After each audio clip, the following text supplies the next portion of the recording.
Mesdames, Messieurs, bonjour et surtout merci d'être encore en direct sur Info TV dans le cadre de votre programme Espace Miné, 10h, 11h52. Pendant près de 2 heures de temps, nous ferons encore ce pourquoi nous sommes payés. Nous sommes payés pour vous donner l'information, rien que l'information, mais alors toute l'information. Nous sommes mercredi, il s'agira de mercredi diaspora. Vous le savez, depuis près de 2 ans, tous les mercredis sur Espace Miné, nous envoyons une fleur à ces Camerounais qui sont partis à l'extérieur, mais à notre niveau, nous pensons qu'ils ont toujours voix au chapitre. Nous avons besoin de tous les Camerounais pour construire cette belle nation. Ce matin, nous parlerons de la diaspora, mais également en mettant en face la dernière élection présidentielle. Et nous allons nous poser la question de savoir quel regard, diaspora et dernière élection présidentielle au Cameroun, quel regard? C'est la problématique essentielle, sans doute importante, soumise à votre niveau ce matin. Mais avant tout cela, nous aurons déjà accueilli la très éblouissante Claudia pour une balade informationnelle. Votre dénonciation sera également de mise. C'est ce fait de société qui vous énerve. À notre niveau, nous avons le courage de poser ce fait sur la table de débat. On ne le dira jamais assez, le canal 6, mais également le canal 508 resteront à votre disposition sur le canal Plus international. Vous êtes sur Info TV, votre chaîne de télévision qui monte et qui monte encore. Et j'accueille Andrea. Andrea nous retrouve ce matin. Andrea nous retrouve ce matin très souriante. Bonjour Andrea. Bonjour, parfait ici. Comment tu vas? Très bien, merci et vous? Ça va un peu, mais j'espère que ça va aller mieux. D'accord, ok. Vous avez crevé l'écran la semaine dernière. Hein? Ah oui. À la forte demande de la communauté des téléspectateurs, nous avons encore invité ce matin. D'accord, ok. Avec plaisir. C'est un grand plaisir pour moi d'être là ce matin. Et bien, je salue tous les téléspectateurs partout dans le monde. Et on est ensemble. Ce matin, nous allons parler de la diaspora. Hein. Exactement. Je souligne que vous êtes du côté de la France depuis de très longues années. Exactement. Depuis environ combien d'années? Oh, presque 30 ans. Presque 30 ans. Toute une vie. Toute une vie. Toute une que vie. vous êtes en France. Oui. À tout à l'heure. Hein. À tout à J'ai l'heure. failli dire à tout de suite pour la suite. En face de Andrea, nous allons accueillir un enseignant d'université. Ses prises de parole et ses prises d'opposition ont fait de lui quelqu'un de décisif de manière importante au niveau de notre République. Et il y en a qui sont d'accord, malheureusement également, et il y en a qui pensent qu'il en fait un peu trop. Lui, c'est Dr Showalter. Docteur, bonjour. Bonjour, parfait ici. Comment tu vas? Ça va, je vais très bien comme le Cameroun. Tu vas très bien comme le Cameroun? Oui, l'État est debout. Et je voudrais dire à ceux qui disent qu'ils ne croient pas en moi, tout ce qui se passe, j'avais déjà prévu. Donc, vous n'avez pas lu mon ouvrage et vous ne m'écoutez pas. C'est pour cela que depuis le début, je n'ai pas pris la parole, mais j'ai réfléchi de venir chez vous prendre la parole. Je pense que après la dernière élection, c'est la première fois que vous allez véritablement prendre la parole. C'est la première fois, oui, il faut préciser. Ouais. J'ai dit, je ne parle pas, j'attends d'abord, puisque ça persiste et ça insiste. Et vous avez décidé de prendre la parole? J'ai décidé de prendre la parole, je ne suis pas fait ici.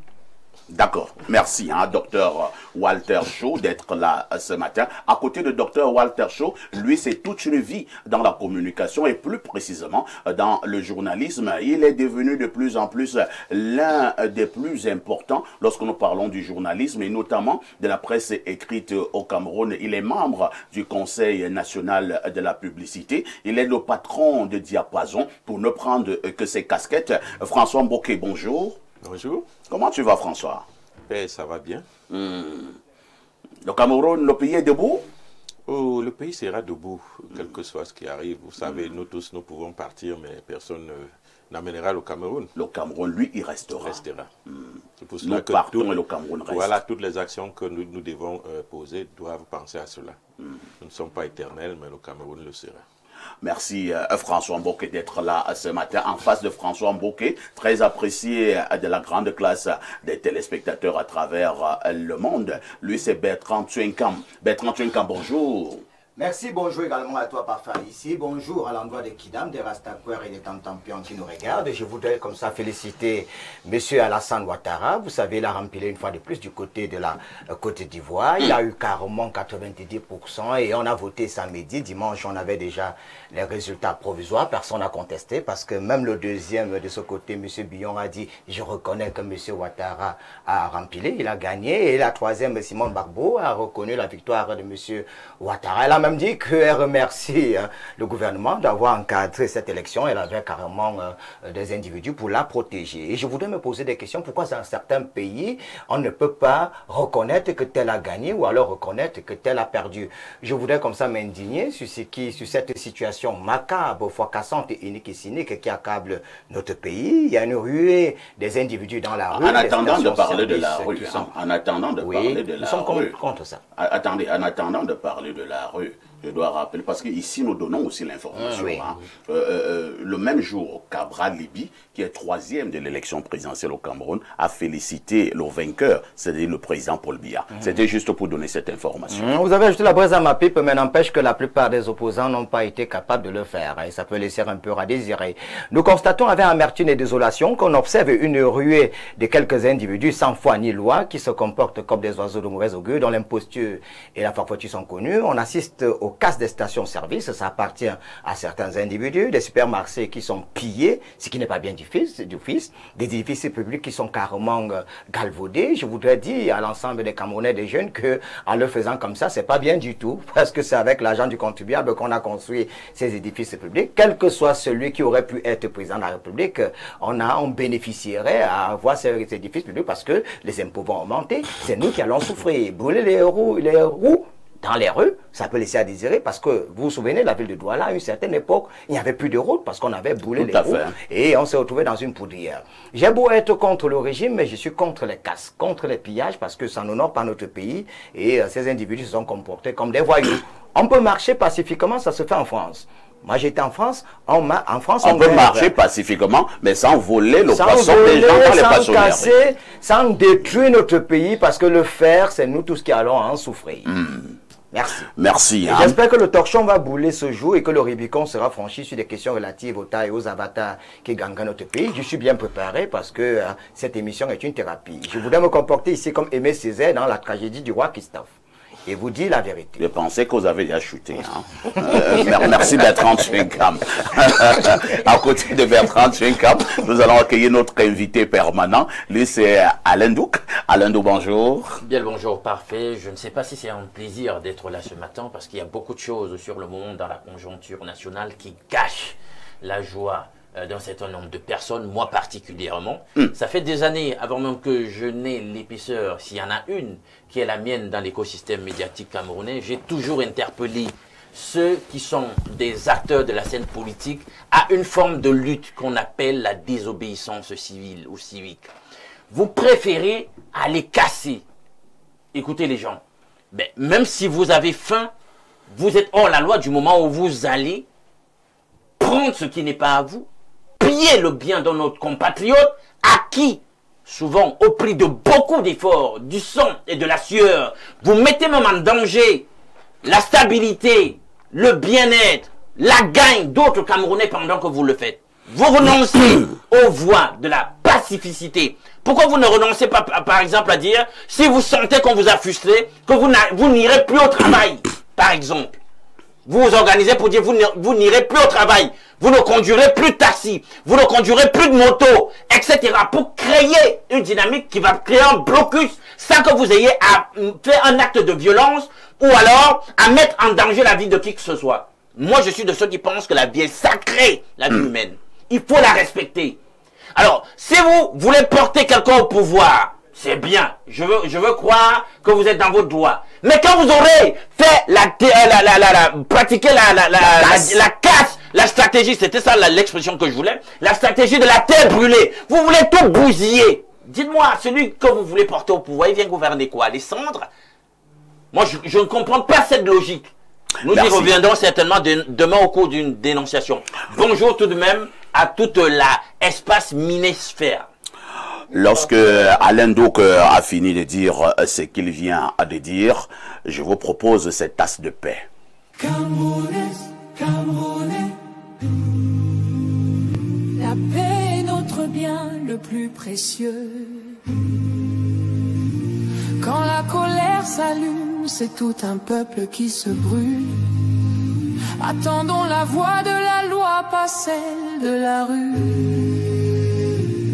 Le Conseil constitutionnel parlera. Et c'est lui et lui seul qui dit la vérité des urnes. Ceux qui n'ont jamais connu la guerre croient qu'elle n'est qu'un bruit de fusil. Mais la guerre c'est la faim, la peur et le silence. C'est la mère qui enterre son fils, le père qui pleure sans bruit, l'enfant qui ne joue plus, les écoles qui ferment et le pays qui s'éteint peu à peu. Wello, garde ta paix au Cameroun, ne laisse pas la haine entrer dans nos cœurs. Un peuple uni est plus fort qu'une armée divisée. Nous tombons tous, garde ta paix au Cameroun, ne laisse pas la haine entrer dans nos cœurs. Un peuple uni est plus fort qu'une armée divisée.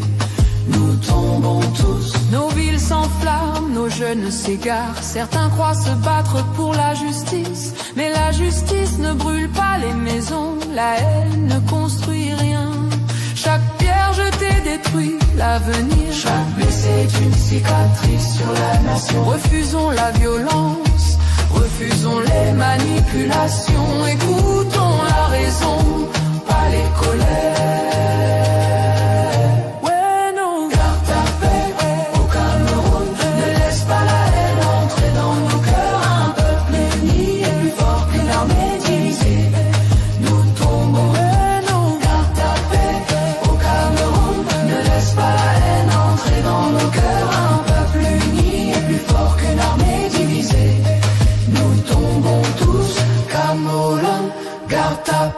Ne prête pas ton âme au cri de la guerre. La paix n'a pas de prix et sans elle aucun rêve n'est possible. La guerre c'est aussi les hôpitaux vides, l'eau qu'on ne boit plus, les enfants sans école, les routes sans fin et des décennies pour se relever. Demandez au Rwanda, au Libéria, la guerre ne finit jamais vraiment. Jamais vraiment. La guerre ne finit jamais. La guerre ne finit jamais. Akaba choisit la paix, préserve nos familles, protège nos enfants. La guerre n'a jamais été la solution. Aimons notre pays, gardons-le debout. Unis ensemble, nous sommes plus forts. Que Dieu bénisse le Cameroun. Paix, paix, paix, paix.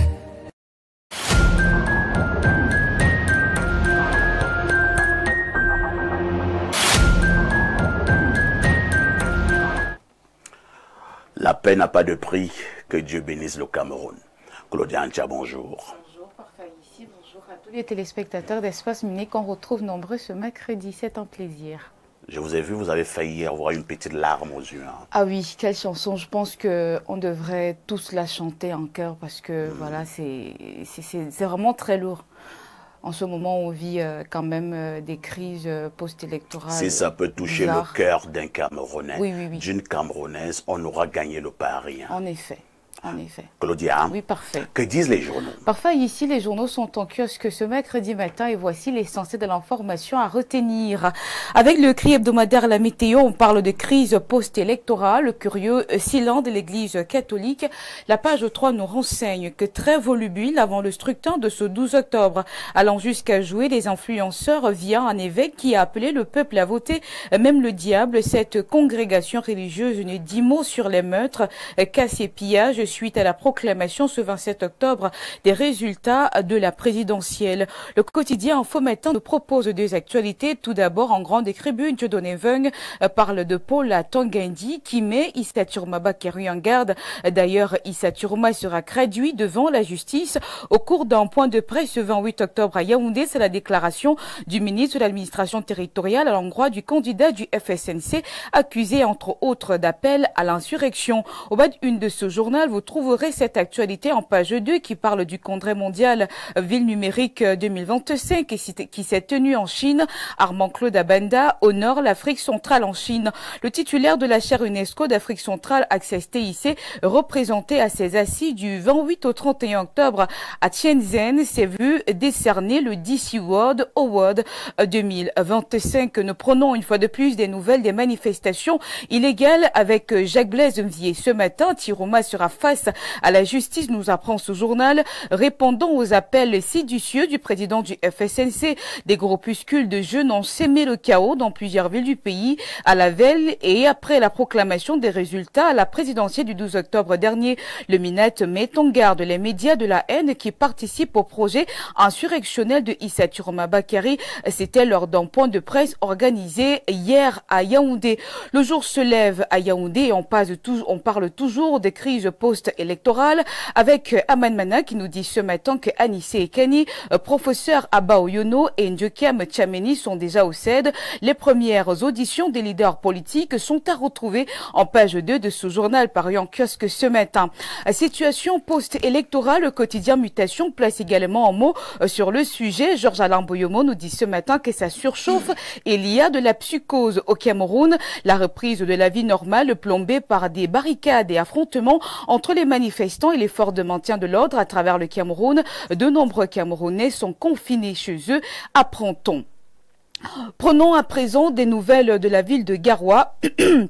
Avec le quotidien régional d'information du Nord Cameroun, l'on nous dit ce matin que la vie reprend timidement son cours. Le récit est donc à retrouver en page 5 de ce journal paru en kiosque ce matin. Résultat de la présidentielle, on en parle avec le quotidien à Capitaux Public et Cameroun Tribune. Marie-Claire Nana écrit donc que ses premières leçons à retenir. Victoire de Paul Biya dans une compétition plus enlevée, performance en baisse pour Belobouba Magari, Joshua aussi et Cabralibi, émergeant de nouvelles figure au taux de participation amélioré. Les pages spéciales de cette actualité sont à lire de la page 3 à 7 ce matin. Le Messager parle de magistrature suprême et s'interroge d'ailleurs en 8e mandat à quel prix, point d'interrogation. À presque 93 ans, donc 43 au trône, Paul Biya, l'un des plus vieux chefs d'État au monde, doit reprendre le pouvoir pour un nouveau septennat qui s'ouvre par des tensions post-électorales et une malgouvernance que le peuple ne veut plus endurer. Le décryptage est à lire dans ce journal de Feupius Diawé. Je clôture cette revue de presse avec l'économie quotidien. Le premier, quotidien économique de la zone SEMEC. Ici, l'on parle de perspective. Aliko Dangote mise sur Afrizim Bank pour booster son chiffre d'affaires. La banque africaine d'un port-export se dirige désormais. Georges Elombi a déjà soutenu le milliardaire à maintes reprises, apprend-on par ici. Merci Claudia pour toutes ces informations fraîches parues donc en kiosque au Cameroun. On s'est dit à demain 10h. À demain 10h par ici et surtout bonne suite d'émission. Bonne suite d'émission, merci. Je n'oublie jamais le conseil Claudia. Petite Claudia, tout ce qui brille n'est pas or, ma petite reste très très prudente. Merci. Et nous allons quand même féliciter certaines de nos forces de l'ordre et qui abattent un travail remarqué et remarquable si nous nous en tenons aux informations reçues ce matin. Le calme revient progressivement du côté de Garoua. Ce même calme revient également progressivement du côté de Douala où ça allait dans tous les sens depuis quelques jours. Et parmi quand même certaines de ces forces de l'ordre, vous le savez, à Douala, il y a un quartier qu'on appelle Newbel. Un quartier qu'on appelle Newbel. Certains manifestants se sont levés et il y a 2 ou 3 jours pour se diriger du côté de la brigade de Newbel. Question de mettre tout à feu, arracher des armes et se diriger du côté de la prison de Newbel, la célèbre prison de Newbel à Douala. Et il aura fallu l'intervention de nos forces de l'ordre. Nous tenons donc à féliciter ces forces de l'ordre et féliciter particulièrement le commandant de brigade de la gendarmerie de Newbel que vous avez en image. Il s'agit de l'adjudant-chef-major Medoua Achille Patrick qui, sous les ordres de son commandement, de son recommandement, a tout simplement abattu un travail formidable. Ici, à Espace Miné, quand c'est bon, nous disons que c'est bon. Donc, félicitations à l'adjudant-chef-major Medoua Achille Patrick, qui est donc le commandant de brigade de la gendarmerie de Newbel, qui reste debout et qui reste justement au service de la République, au service du vert au jaune. À tout de suite pour la suite.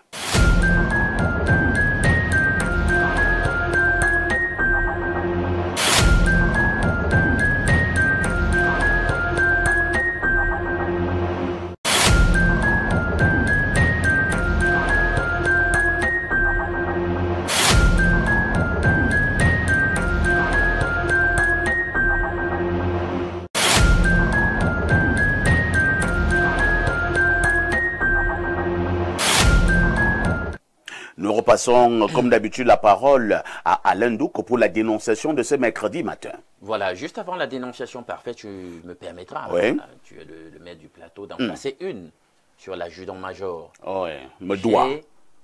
Je dis farouchement fustiger le comportement de certains de nos compatriotes qui ont voulu prendre d'assaut la brigade. Les amis, allez prendre les armes. Dites-moi un peu. Je me mets pour défendre un pareil comportement. Non, mais c'est terrible, les gars. C'est terrible. Et ce qui arrive par la suite, arrive. Et c'est indéfendable. On ne saura pas où se mettre.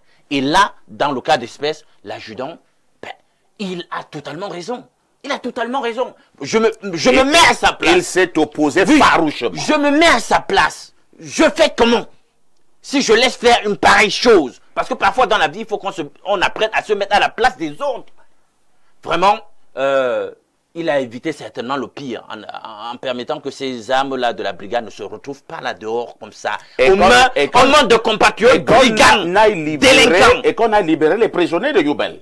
Dieu seul sait qu'il y a des garçons à l'intérieur là-bas, beaucoup qui sont dangereux. Parfait, je me répète. Parfait. Tu sais, tu imagines une ville, parfait, où il n'y a absolument plus de moto-taximan. Par exemple, dans une ville comme Douala. C'est dangereux. Tu imagines si les taximans s'organisent pour dire, monsieur, on va faire bouger les lignes, pas de taximan dehors. C'est dangereux. Tu veux que je te donne une série de petits métiers, de choses que nous faisons qui peuvent enrayer totalement le système et le mettre par terre. Non, ils ne veulent pas choisir ce genre de voie, ils veulent le désordre. Non, je ne supporte pas ça. Je suis contre, monsieur. Merci. Contre. Et maintenant, nous passons à la dénonciation. Allons-y, Alain Douk. Bien, la dénonciation de ce matin vient d'une jeune dame d'un pays limitrophe du Cameroun en Afrique centrale. C'est une histoire vraiment pathétique. Vous allez en juger vous-même. Elle est kinésithérapeute. Et dans le cadre de son activité, elle a fait la connaissance d'une patiente qui a eu l'opportunité de bénéficier de ses services en tant que praticienne. Ils ont commencé, elles ont commencé, puisque c'est une dame aussi, plus âgée que la praticienne, la jeune praticienne, elles ont commencé en cabinet. Et finalement, la dame plus âgée lui a dit, bon, docteur, est-ce qu'on ne pourrait pas poursuivre à certains moments les traitements chez moi? Tu viens à la maison pour les massages, etc. La jeune dame, la jeune praticienne a accepté. Elle a commencé donc à aller dispenser des soins à la dame sur place, à la maison. Alors, de fil à aiguille, la dame lui dit, bon, puisque j'apprécie bien les soins que tu me dispenses à la maison, je veux aussi que tu dispenses les mêmes soins à mon époux. Donc, finalement, la praticienne... C'est comme si je vous vois venir. Hein. Quand tu continues, continue. Il faut que je continue quand même. Il faut que je continue. Vous voyez dire le caillou, la trajectoire du caillou. Elle arrive donc pour les séances avec le monsieur de la dame, plus âgé. Voilà. Vous l'avez aussi imaginé, c'est des gens d'un certain statut social, etc. Et puis c'est dans la chambre qu'elle est conduite. Bon. Elle y a la dame de la maison, elle va s'installer au salon où elle regarde la télé avec un volume, vous imaginez, très haut. Et la praticienne est donc dans la chambre avec le monsieur. Le monsieur commence à se dessaper. Bon, jusqu'à un certain point, la praticienne sait que bon, elle doit le masser, donc il doit quand même se déshabiller, mais il va quand même rester avec un sous-vêtement. Niveau. Voilà. Elle est étonnée que le monsieur va fermer la porte de la chambre. À double tour et tout, à clé et tout. Il se déshabille et il enlève même le sous-vêtement. Et reste à poil. Mais la praticienne lui dit, monsieur, ça ne respecte pas la déontologie, ça va vraiment dans tous les sens, monsieur. Est-ce que c'est comme ça? Non, non, vous pouvez rester avec votre sous-vêtement, vous n'avez pas besoin. Il dit, non, lui, c'est comme ça qu'il veut être massé et tout. Mais, finalement, la jeune dame veut dire, non, ça ne peut pas se passer comme ça, et le monsieur l'attrape. Oh là là. Oui. Il attrape de force. Et vous imaginez, il la prend de force, il la viole. Oh là là. Il la viole. Pendant ce temps, elle crie. Elle invoque tout. Elle invoque le bon Dieu. Elle appelle la dame qui est supposée être au salon. Elle est là dans son prétendu visionnement de son émission, je ne sais pas laquelle, avec un volume très élevé là-bas. L'acte criminel finalement est consommé. La jeune dame est totalement désemparée. Elle n'arrive pas à réaliser ce qui lui arrive sur le moment. Elle sort de là, brisée émotionnellement, physiquement. Elle va retrouver la dame en question au salon pour lui dire, mais madame, il vient de se passer quelque chose de totalement incroyable, de criminel, de totalement cynique, laid. Mais comment je vous ai appelé, j'ai crié, comment vous n'êtes pas venu à mon secours? Elle dit qu'elle écoutait, elle suivait son émission, elle n'a rien entendu de ce qui se passait. Et que vraiment, comme elle est d'un certain âge, ma fille, vous voyez un peu, ma fille vraiment, je ne sais pas pourquoi le type là est comme ça, ça vraiment, arrive, etc. Calme-toi d'abord, calme-toi d'abord. Bois un verre d'eau. La fille est totalement bouleversée. Au bout d'une heure, elle se ressaisit. Et finalement, elle va quitter les lieux. La dame lui paye sa prestation. Le monsieur avait essayé dans la chambre de la corrompre après le viol. Elle a refusé de prendre l'argent. Elle va donc sortir, elle s'en va. Il se trouve qu'elle a quelqu'un dans sa vie. Et de fil à aiguille, par la suite, elle tombe enceinte de son petit ami. Vous savez qu'avec la grossesse, on fait un certain nombre d'examens, prénataux, etc., où on essaie de checker tout. Donc, finalement, on lui découvre une maladie gravissime, sexuellement transmissible. Le VIH. Dit-on. Oh là là. Son petit ami en question, lui, n'a pas de maladie. Oh là là. Et elle fait immédiatement le rapprochement. Avec l'acte de ce jour, l'acte de viol, il y a quelques mois. Par ailleurs, dans cette tractation, pour recouper tout et avoir confirmation que ça pourrait être le monsieur, elle s'entend dire qu'en réalité, le monsieur est très dangereux.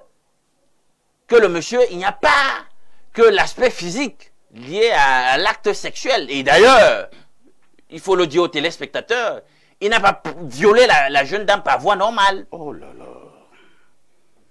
Oh là là.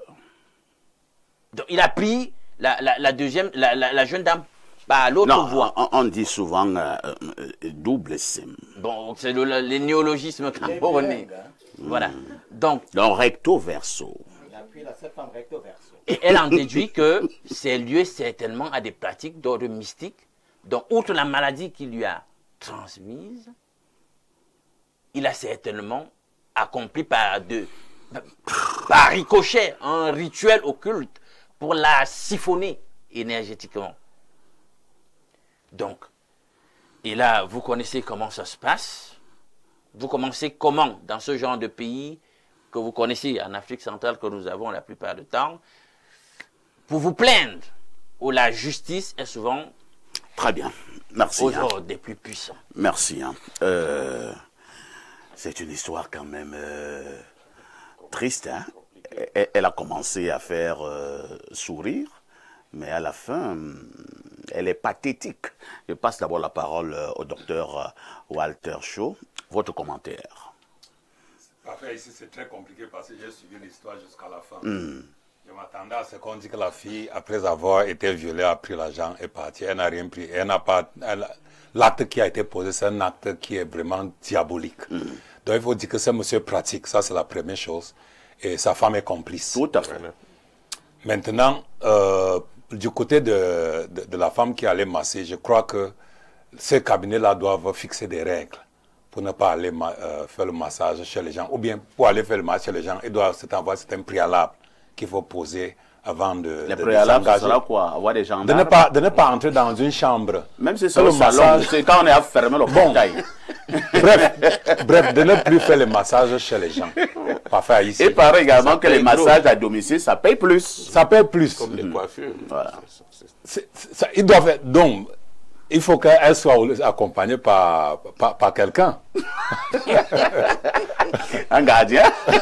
Un gros Oui, bras? il faut prendre un gros bras et pas avec. Ou bien il part dans le commissariat qui est le plus proche, il l'accompagne là. Non, mais ne pas entrer dans la chambre. Le monsieur qui va se faire masser, c'est quand même des métiers qui ont trop de risques. Tout à fait. Parfait, c'est quand même des métiers qui ont trop de risques. Mais il faut dire ici que elle a été imprudente. Mais il faut condamner d'abord l'acte. Mais elle a été imprudente. Tu ne peux pas aller masser au salon, dire d'entrer dans la chambre d'un homme, alors que vous êtes seulement deux dans la chambre. Ce n'est pas logique. Donc, il faut que ses collègues et ceux qui suivent l'émission soient prudents d'aller masser, avant d'aller masser chez les gens, qu'ils enquêtent d'abord. Pour voir si c'est bien ou ce n'est pas bon. Merci. Andrea, Oui. ça tombe bien, parce que vous êtes sur le plateau, vous êtes une femme, c'est donc une femme qui a été abusée sexuellement, avec la complicité d'une autre femme. C'est cet angle-là qui m'intéresse. Elle a été abusée avec la complicité d'une autre femme, et maintenant, on lui a même transmis une grave maladie. Votre réaction? Tout d'abord, je trouve ça déplorable parce que c'est une histoire triste. Ça fait de la peine en tant que femme, déjà d'avoir ces rapports non consentis, un viol. On ne s'en remet jamais d'un viol. Qui plus est, se retrouver à être malade par rapport à ce viol-là. Je compatis en tant que femme. Mais comme il a dit le professeur tout à l'heure, elle a été imprudente. Je pense que c'est un métier médical qui est quand même, il y a quand même un code de déontologie. Il est encadré. Et elle est sortie du contexte du code de déontologie. Donc déjà accepter d'aller faire le massage à domicile, pour la dame, on peut le comprendre puisque c'était sa patiente, mais arriver et accepter un autre patient qui n'est pas notre patient et dans une pièce qui n'est pas réglementée. Enfin, et vous n'êtes que deux. Vous n'êtes que deux. Et le monsieur ferme la porte à double tour. Elle aurait dû rester au salon ou faire le massage au monsieur devant sa femme au salon pour éviter, pour limiter au moins, du moins, le drame qui s'est passé. Elle est sortie du cadre de code déontologique. C'est déplorable, mais... Que faut-il faire? Porter plainte et... porter plainte. Laisser la justice faire son travail. Parce que là, franchement, j'ai pas de mots. J'ai vraiment pas de mots. L'histoire c'est rocambolesque, en fait. Parfait. Il y a un souci. Si elle n'aurait pas dû contacter le VIH, est-ce que l'histoire sera racontée? Mais elle a pris de l'argent aussi, non? Non, attendez, c'est très important. Écoutez bien l'histoire. Elle n'a pas pris l'argent du monsieur. Elle n'a pas pris l'argent du mais elle a monsieur. quand même pris l'argent de la prestation chez la dame. C'est la dame. Est-ce que ce n'est plus une affaire qui a mal tourné? Non, je m'interroge. Moi, je suis là comme un analyste. Je m'interroge. Comme un enquêteur. Comme un enquêteur. Moi, il fait d'ailleurs dans des enquêtes. L'autre jour, j'ai dormi en van. Je suis rentré à 5 heures. Il fait dans des enquêtes pour le bien du pays. Oui, j'ai dormi en van. Donc, est-ce que ce n'est pas une affaire qui a mal tourné? Est-ce que ce n'est pas une histoire qu'on n'a pas tout dit? Donc voilà un peu des Pourquoi son compagnon n'a pas été au courant dès le départ qu'il y a eu viol? Est-ce que son compagnon a été au courant au départ? C'est parce qu'elle a contracté le VIH qu'elle a raconté l'histoire. Voilà, mais son compagnon dès le départ n'était pas au courant qu'il y a eu viol. Très bien. Bon, on passe après à François Mboka. C'est vrai, il y a trop d'enquêteurs, d'enquêteuses sur ce plateau. Parce qu'il y a un autre angle qu'on vient de me demander. Je n'avais pas vu cet angle. Ouais, non, François Mboka est dans les multiples enquêtes sur le plateau. Est-ce qu'il n'y a pas de non-dits dans cette affaire? Tout à fait. Je pense que c'est même là le nœud du problème. C'est une pratique qui avait cours. Lorsque nous suivons comment ça s'est passé, quand Alain nous dit et elle a pris l'argent pour la prestation. Est-ce qu'elle devrait m'en comprendre cette argent? Laquelle? Puisqu'il ne s'est pas occupé de la dame le jour-là. Voilà. Et non plus du monsieur. Voilà. Mais elle s'est occupée du monsieur d'une autre manière. Voilà. Mais quelle prestation? Puisque si elle a été payée, ça veut dire que la seule prestation qu'elle a eu à faire le jour-là, c'était celle de... Dans la chambre. Voilà. Bon. Non, mais vous oubliez un détail, elle s'est déplacée. Oui. Pour faire un travail. Oui. Donc, sur le plan symbolique, elle doit payer pour son travail. Mais est-ce que le travail est fait? Le travail non. Lorsque nous faisons les enquêtes, nous remontons vers la base. Alors, elle est professionnelle, libre, ou bien elle travaille pour le compte d'une entreprise. Alors, si c'est le cas, pourquoi elle n'est pas allée directement dénoncer chez son patron ou chez sa patronne? C'est ce qu'elle devait faire. Ne même pas prendre l'argent, parce qu'aujourd'hui, il sera difficile qu'elle prouve que la maladie vient de ce monsieur. Peut-être qu'il y a un autre qui n'est pas connu. Parce que il y a beaucoup d'anguilles sous roche dans cette affaire. Pourquoi? Parce que lorsque vous êtes un professionnel, nous sommes ici, vous travaillez pour un patron. Si vous êtes braqué ici, la première personne que vous appelez ou agressez, c'est votre patron. Tout à fait. Alors, vous n'attendrez pas le jour où vous allez sentir mal au pied pour dire que ce jour-là, j'avais taquiné François Mboka en sortant, il m'a raclé, je suis tombé. Alors que vous n'avez rien dit le jour-là. Vous laissez 1 mois, 2 mois passer. Ça voudrait dire donc que c'est une pratique qui avait cours. Mais maintenant, devant le fait accompli, le monsieur n'est pas malade. Parce que le sida, malheureusement, ne se contamine pas comme on peut le croire de tic au tac. Lui a été épargné. Maintenant, la femme est enceinte. Parce qu'elle n'avait même pas été enceinte. Peut-être que le gars aurait pu contracter la maladie après. Ouais. Mais heureusement, comme le gars n'a pas pactisé, il a été mis de côté par la nature. Et il faut dire que la dame n'a pas encore tout dit. Il y a beaucoup de non-dits. Parce que si elle était rentrée le jour-là, dire à son ami ou à son mari que j'ai été agressée. Oui. Et elle raconte l'histoire. Le même jour. Ou bien si elle travaille pour quelqu'un, elle va dire à son patron que j'ai été là-bas, ça ne s'est pas bien passé. Bon, aujourd'hui, je ne sais pas si l'affaire s'est passée il y a 2 mois, 3 mois. Qu'est-ce qui nous dit que ce n'est que le seul homme qu'elle a contracté entre-temps? Donc, il y a beaucoup de pressions qui ne sont pas encore... les pratiques de massage. Voilà. Bon. 31 comme cette affaire, ça m'amène moi à réfléchir. Hein. Parce qu'il y a beaucoup de questions que nous nous posons. La dame en question qui se positionne déjà comme une victime ce matin, pourquoi elle aussi, si vraiment l'acte qui a été posé chez le monsieur, elle n'a pas vraiment été d'accord? Pourquoi elle n'a pas dit cela à son petit ami ou bien à son mari? Pourquoi elle n'est pas allée se plaindre auprès de sa patronne ou bien de son patron, c'est-à-dire l'entreprise où elle travaille? Pourquoi avoir gardé le silence? Si on n'avait pas découvert cette affaire des VIH et tout, est-ce que cette histoire devait m'être su? Bonne question. La femme en elle-même n'est même pas déjà sérieuse. Je voudrais rappeler à l'endroit des téléspectateurs que l'enquête aussi, c'est un genre journalistique. Oui, il y a des questions qui fusent. Pourquoi est-ce que la plainte n'a pas été déposée aussitôt? Il a fallu que ça soit gravissime pour qu'elle pense à une plainte. Ça veut dire qu'elle a cautionné, elle a accepté. Pourquoi est-ce que... Et il faut rappeler que tous sont complices, que ce soit la femme, que ce soit la femme du monsieur ou le monsieur, tous sont complices. C'est parce que ça virait dans le noir qu'aujourd'hui, elle se sent un peu à la merci des oubliettes. Non, elle aussi, elle est complice. Pourquoi avoir fermé la porte pour faire le massage? Le monsieur ferme déjà la porte à clé. Si le monsieur a fermé la porte avec la clé, elle aussi, elle devait se poser des questions. Ta femme, elle est là, il est normal qu'elle soit là, puisqu'elle a l'habitude de te voir. Voilà. Il a fermé la porte avec la clé et tu as laissé. C'est vrai quand même que tout métier a des avantages. Elle a laissé, elle a cautionné, bien évidemment. Parce qu'il serait incongru aujourd'hui de dire que ta copine est arrivée chez toi, elle a laissé ses chaussures, elle a entré et que tu l'as violée. C'est trop facile. Le monsieur a fermé la porte. Est-ce qu'il est de son devoir? Ça y est, un étranger arrivé chez toi, c'est lui qui ferme la porte. Il faut encore se poser des questions. Vous avez laissé. Il y a problème. Journalistiquement, il y a... C'est une enquête. Oui. Maintenant, pourquoi avoir pris de l'argent puisqu'elle n'a pas massé? Voilà. Je vous rappelle que la kiné est là pour les massages, la rééducation, traite des malformations. La kiné, elle est là pour traiter des individus qui ont des incapacités, voire des déformités. L'individu en question est dans une secte, sa femme aussi. Il est dans une secte, sa femme est dans la même secte que lui, et ils se connaissent. Je voudrais vous rappeler que les massages exotiques ici existent. Hein, oui, tout à fait. Non, ils appellent ça, Bertrand, un massage avec finition. Oui, avec finition. Oui, on a été tous des victimes. Est-ce que la femme s'est massée? Point d'interrogation. Je voudrais inviter les femmes à masser leur mari. Hein. Ne laissez jamais vos maris aller se faire masser, parce que nous sommes des victimes. On ne sait jamais. Même sexuellement. Le massage, c'est un métier. Hein. Oui, c'est un métier. Mais si vous voulez masser votre mari, apprenez à masser, c'est bien. Et les femmes doivent savoir que tout ce que l'on veut, il faut lui donner. Même sexuellement, l'homme couillé sur le cheval, il faut lui donner. Canard enchaîné, tu lui en donnes. Bouche sur le robinet, ne dis pas que ma mère, j'étais bien éduquée, je lave les choses pour.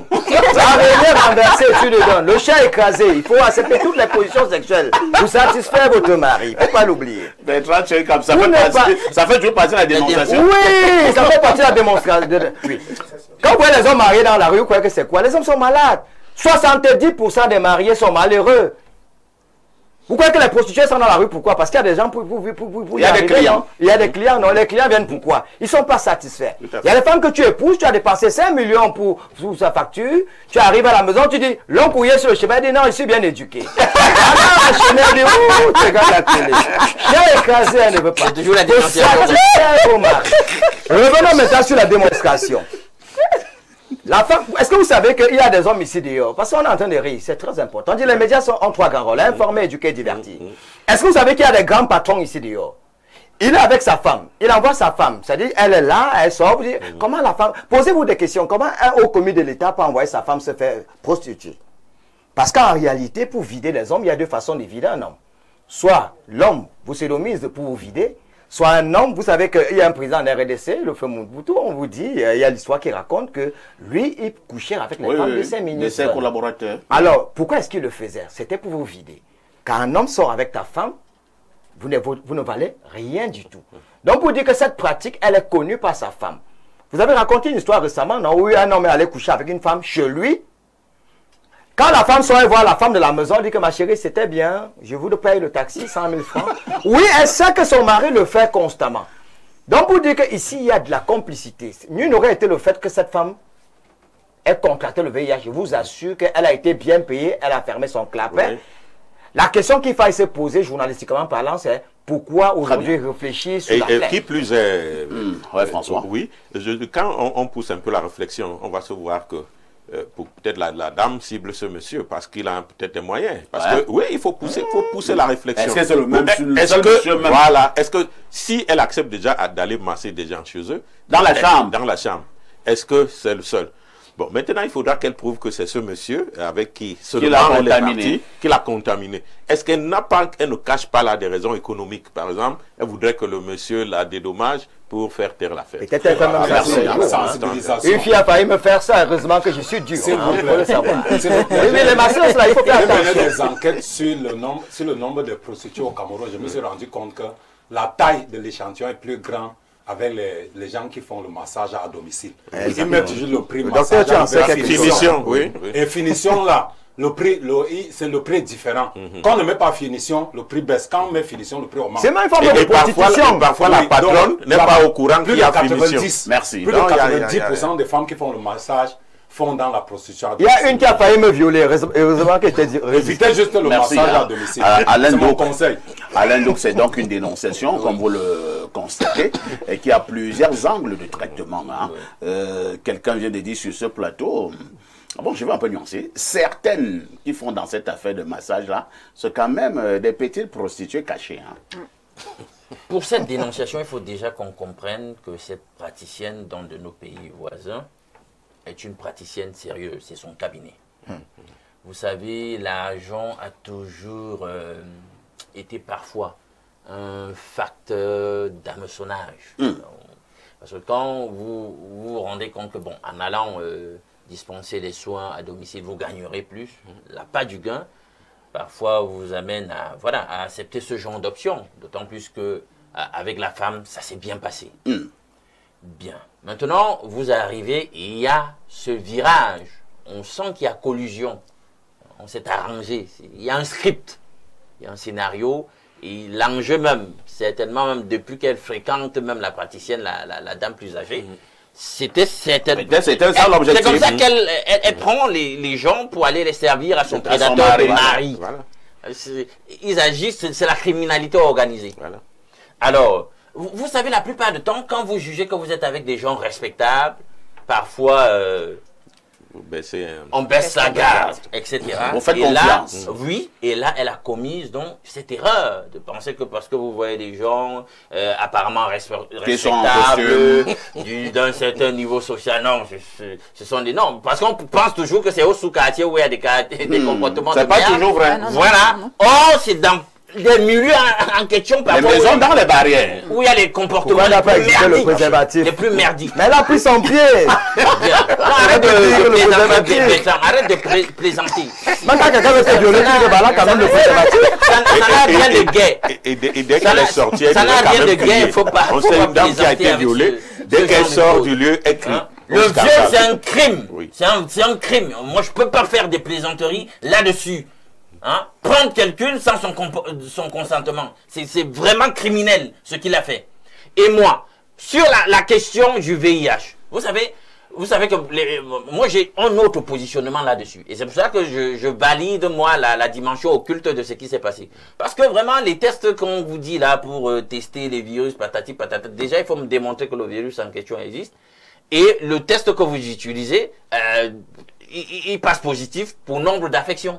Qui n'ont pas forcément toujours à voir avec une quelconque attaque virale. Donc, est-ce que ce n'est pas forcément finalement le symptôme de la manifestation de l'attaque occulte qu'elle aurait reçue du monsieur? Le même jour, elle aurait pu crier. Voilà. Non, on en vient. Je ne suis pas intervenu dans ton analyse. Je t'ai bien dit, quand je vous ai bien dit qu'elle a crié. Elle s'est débattue. Elle a créé dans la chambre. La dame est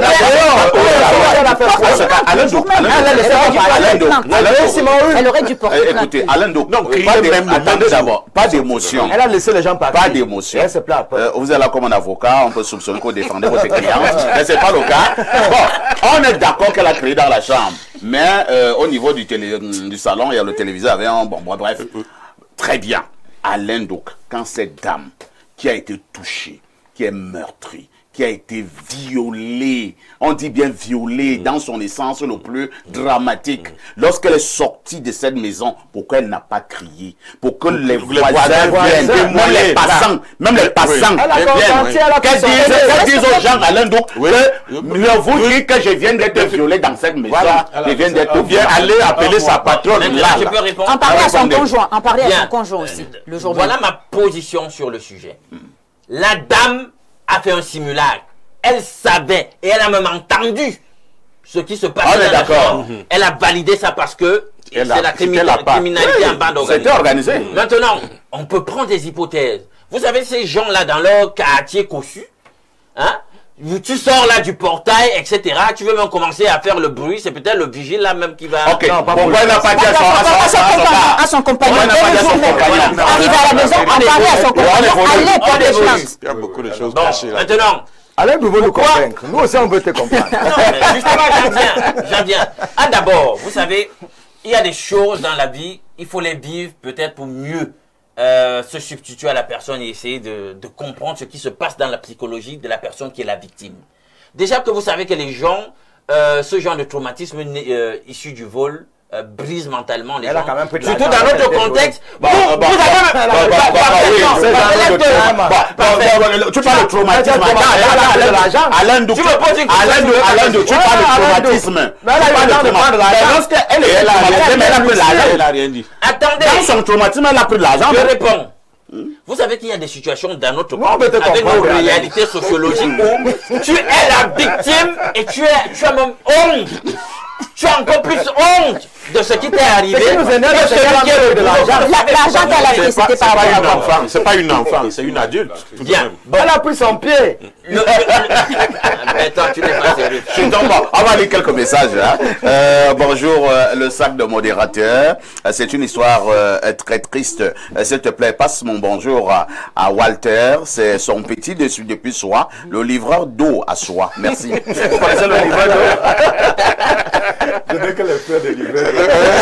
Alors, nous avons ce message qui nous vient du plus 32. C'est un message de la Belgique. Bonjour, parfait. Je suis désolé. Vous avez pris cette dénonciation avec légèreté. La jeune kinésithérapeute a bien le droit de masser le mari à huis clos. Des prestations de ce genre sont normales, mais pas l'attitude du bénéficiaire du soin. On le fait partout et sans conséquences tragiques. Le monsieur doit être dénoncé et une plainte déposée. C'est Patrick de Bruxelles qui envoie cette contribution.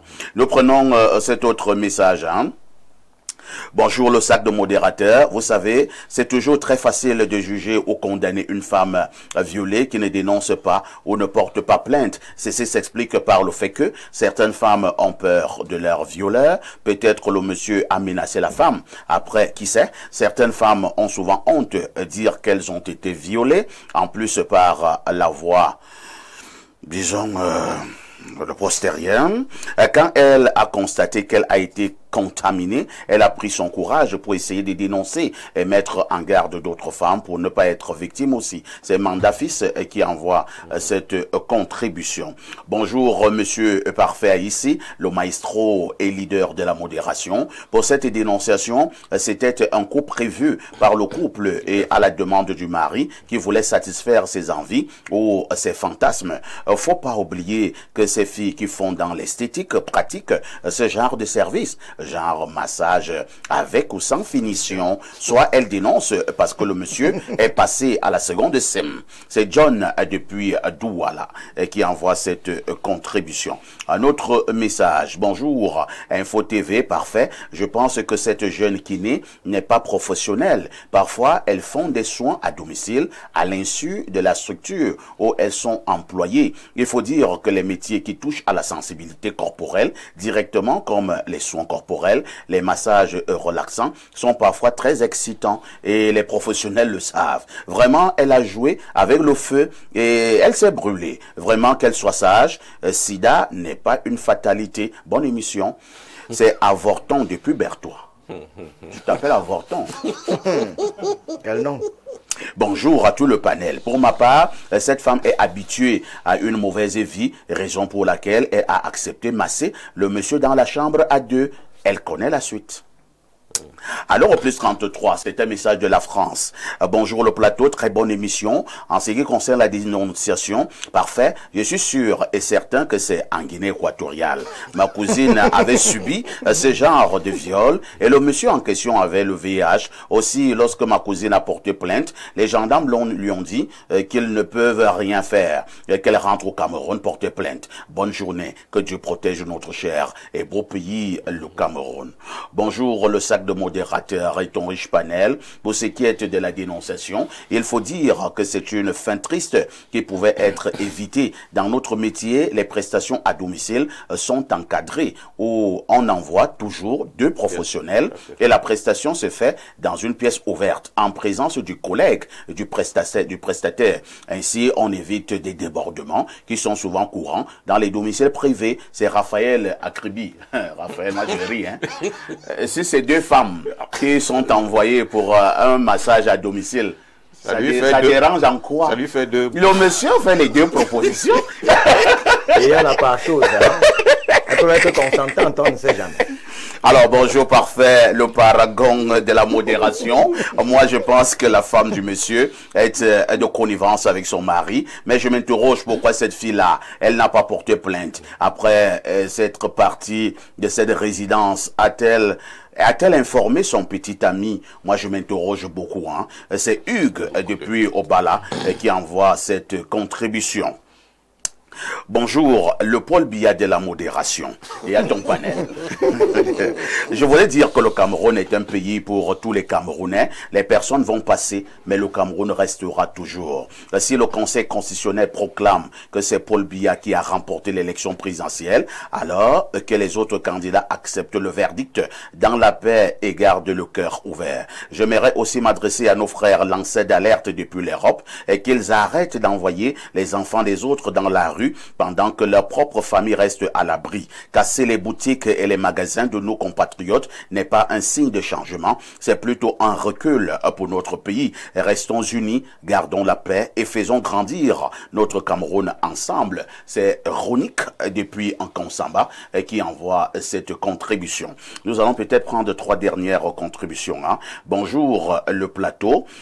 Ne culpabilisez pas cette dame. Même chez les Blancs où la justice est avancée, beaucoup de femmes ont souvent gardé le silence suite à leur viol de peur de représailles ou de honte. Parfois, c'est après une longue durée qu'elles entrent en dépression ou décident de démissionner. Je repars du côté du plus 33, c'est un message de la France. Bonjour à tous. Le viol par journée porte ouverte n'est pas chose facile. La kiné avait l'habitude de ce genre de prestations. Un autre message. Bonjour Perfecto. L'homme noir est terrible. Dites à Alain Douk de nous laisser tranquilles. Peut-être c'est sa go et défend trop cette dame. On sait jamais. C'est une femme qui envoie ce message. Non, quand Alain doit raconter une histoire, il doit protéger la dame. Alain doit de protéger son client. C'est lui qui a vécu c'est lui qui a vécu toutes les émotions. Bonjour à vous en studio. Carton rouge au viol, mais la victime n'est pas sérieuse. Son histoire de VIH relève d'une autre histoire. Il faut au moins 90 jours pour voir les traces du virus. Massé dans la chambre d'un tiers, obéit-il à la déontologie? C'est Didier Mao qui envoie cette contribution. Bonjour le sac de modérateur. Cette femme ne devrait pas prendre cet argent et dénoncer ce violeur chez les autorités et dire à son petit ami, soit elle était consentante. C'est Tchala depuis Issoas qui envoie ce message. Plus de messages comme d'habitude. Bonjour à Ici et toi d'Albert Parfait. Non, si tu ne donnes pas tout mon nom comme ça, il veut te prouver qu'il te connaît très bien. Et à tout ton panel, concernant la dénonciation, je pense que si les patrons des instituts de beauté géraient bien leurs employés, ces choses-là n'allaient pas arriver. Les femmes, on se connaît.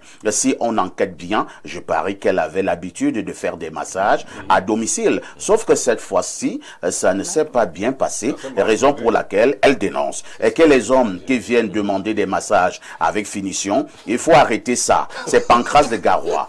Mais si on demande des massages avec finition, les femmes aussi refusent, non? Bien sûr, c'est un choix de dire aux gens que, au-delà du viol, nous parlons là d'un métier qui existe et qui a pignon sur rue partout. Tout à fait. Donc, nous ne condamnons pas ici le travail qui est fait. Aujourd'hui même, nous qui travaillons beaucoup, on a tous besoin de massage. Tout à fait. Donc, pour relaxer. Mais il y a donc, dans la pratique, comme le disait Walter ici, il y a des gens qui ont profité pour faire d'autres choses. Au lieu du massage simple, professionnel, on ajoute des finitions. Et c'est un même type de propos, et ça produit autre chose en plus du massage normal. Donc, n'oublions pas que c'est un métier qui est encadré, comme le journalisme que nous faisons, mais il y a des dérives qui peuvent aussi arriver. 10h, 11h52, qui dit mieux?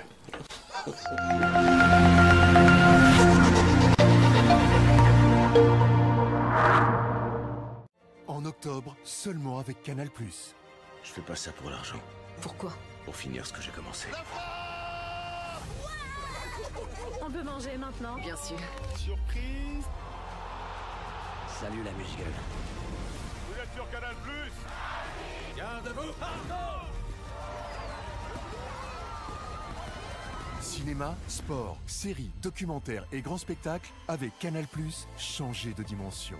Vous avez l'offre Access à 5 000 francs, accédez à la formule Évasion pendant 30 jours pour seulement 2 000 francs de plus. Réabonnez-vous en choisissant bien la formule Évasion en point de vente ou par Mobile Money. Depuis plus de 20 ans, Downstream Consulting SA est le partenaire stratégique de référence dans le secteur pétrolier aval au Cameroun et en Afrique centrale. Protection de l'environnement, études d'impact et audits environnementaux, gestion des risques industriels, gestion en mandat des stations Tradex, placement temporaire du personnel, nous garantissons la performance et la sécurité de vos projets. À travers notre centre de formation, nous préparons les professionnels de demain au métier du pétrole, de la sécurité au travail et de la gestion des stations-service. Downstream Consulting SA, c'est aussi la mise à disposition de personnel qualifié, gage de performance pour les entreprises nationales et régionales. Downstream Consulting SA, des solutions d'intelligence au service de vos ambitions.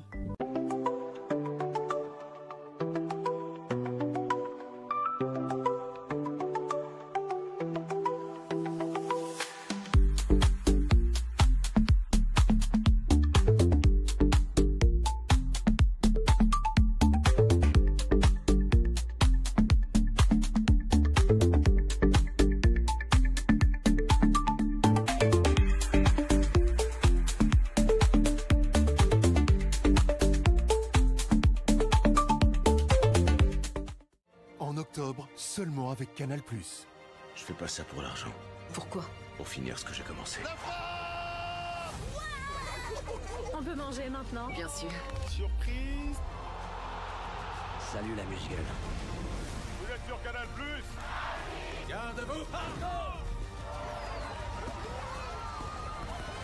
Cinéma, sport, séries, documentaires et grands spectacles avec Canal+, changez de dimension. Vous avez l'offre Access à 5 000 francs, accédez à la formule Évasion pendant 30 jours pour seulement 2 000 francs de plus. Réabonnez-vous en choisissant bien la formule Évasion en point de vente ou par Mobile Money.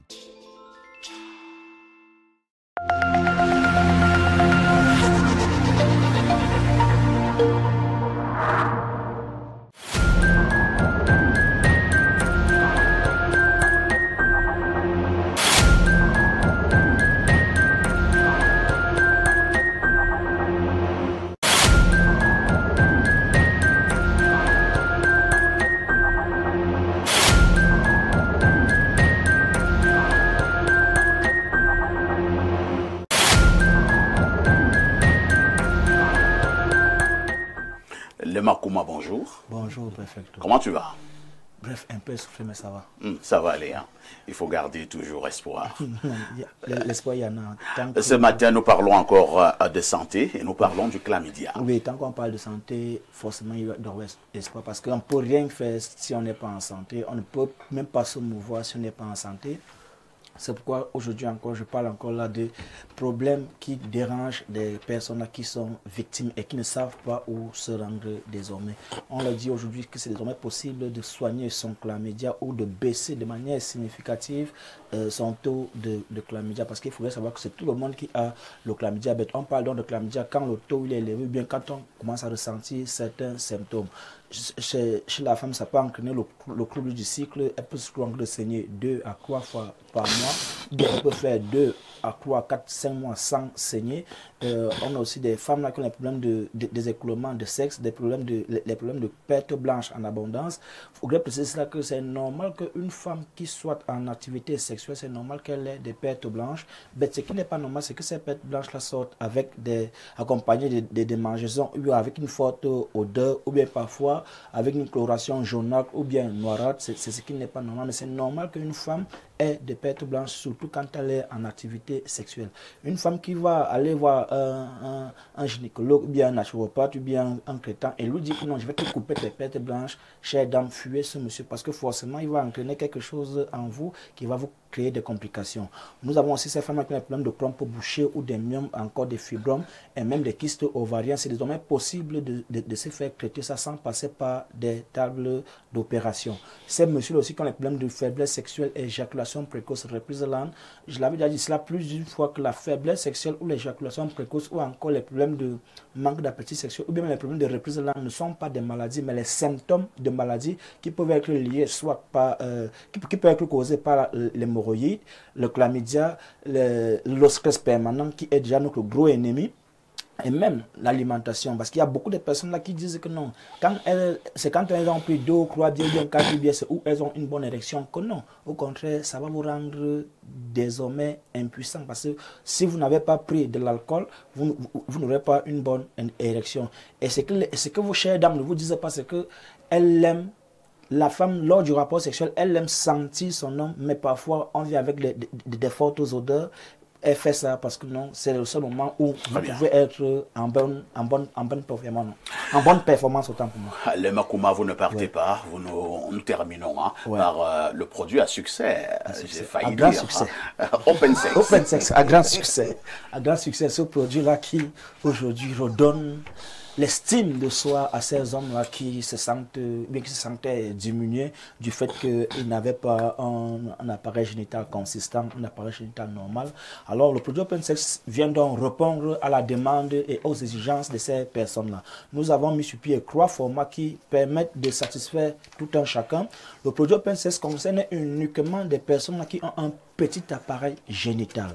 Les personnes qui sont victimes du rétrécissement, parce que oui, ça il faut que le dire, il y a des personnes qui ont eu un appareil génital normal, mais au fil du temps, elles ont vu leur appareil génital rétrécir. Nous leur disons que désormais c'est possible avec le produit Open Sex d'avoir la taille selon leur convenance. D'où nous avons donc mis sur pied 3 formats. Il y a le grand format qui augmente entre 4 et 6 centimes d'augmentation. Il y a le moyen format qui augmente entre 2 et 4 centimes d'augmentation et le petit qui augmente entre 1 et 2 centimes d'augmentation. Douala, nous sommes situés à la Cité des Palmiers, derrière le lycée de la Cité des Palmiers.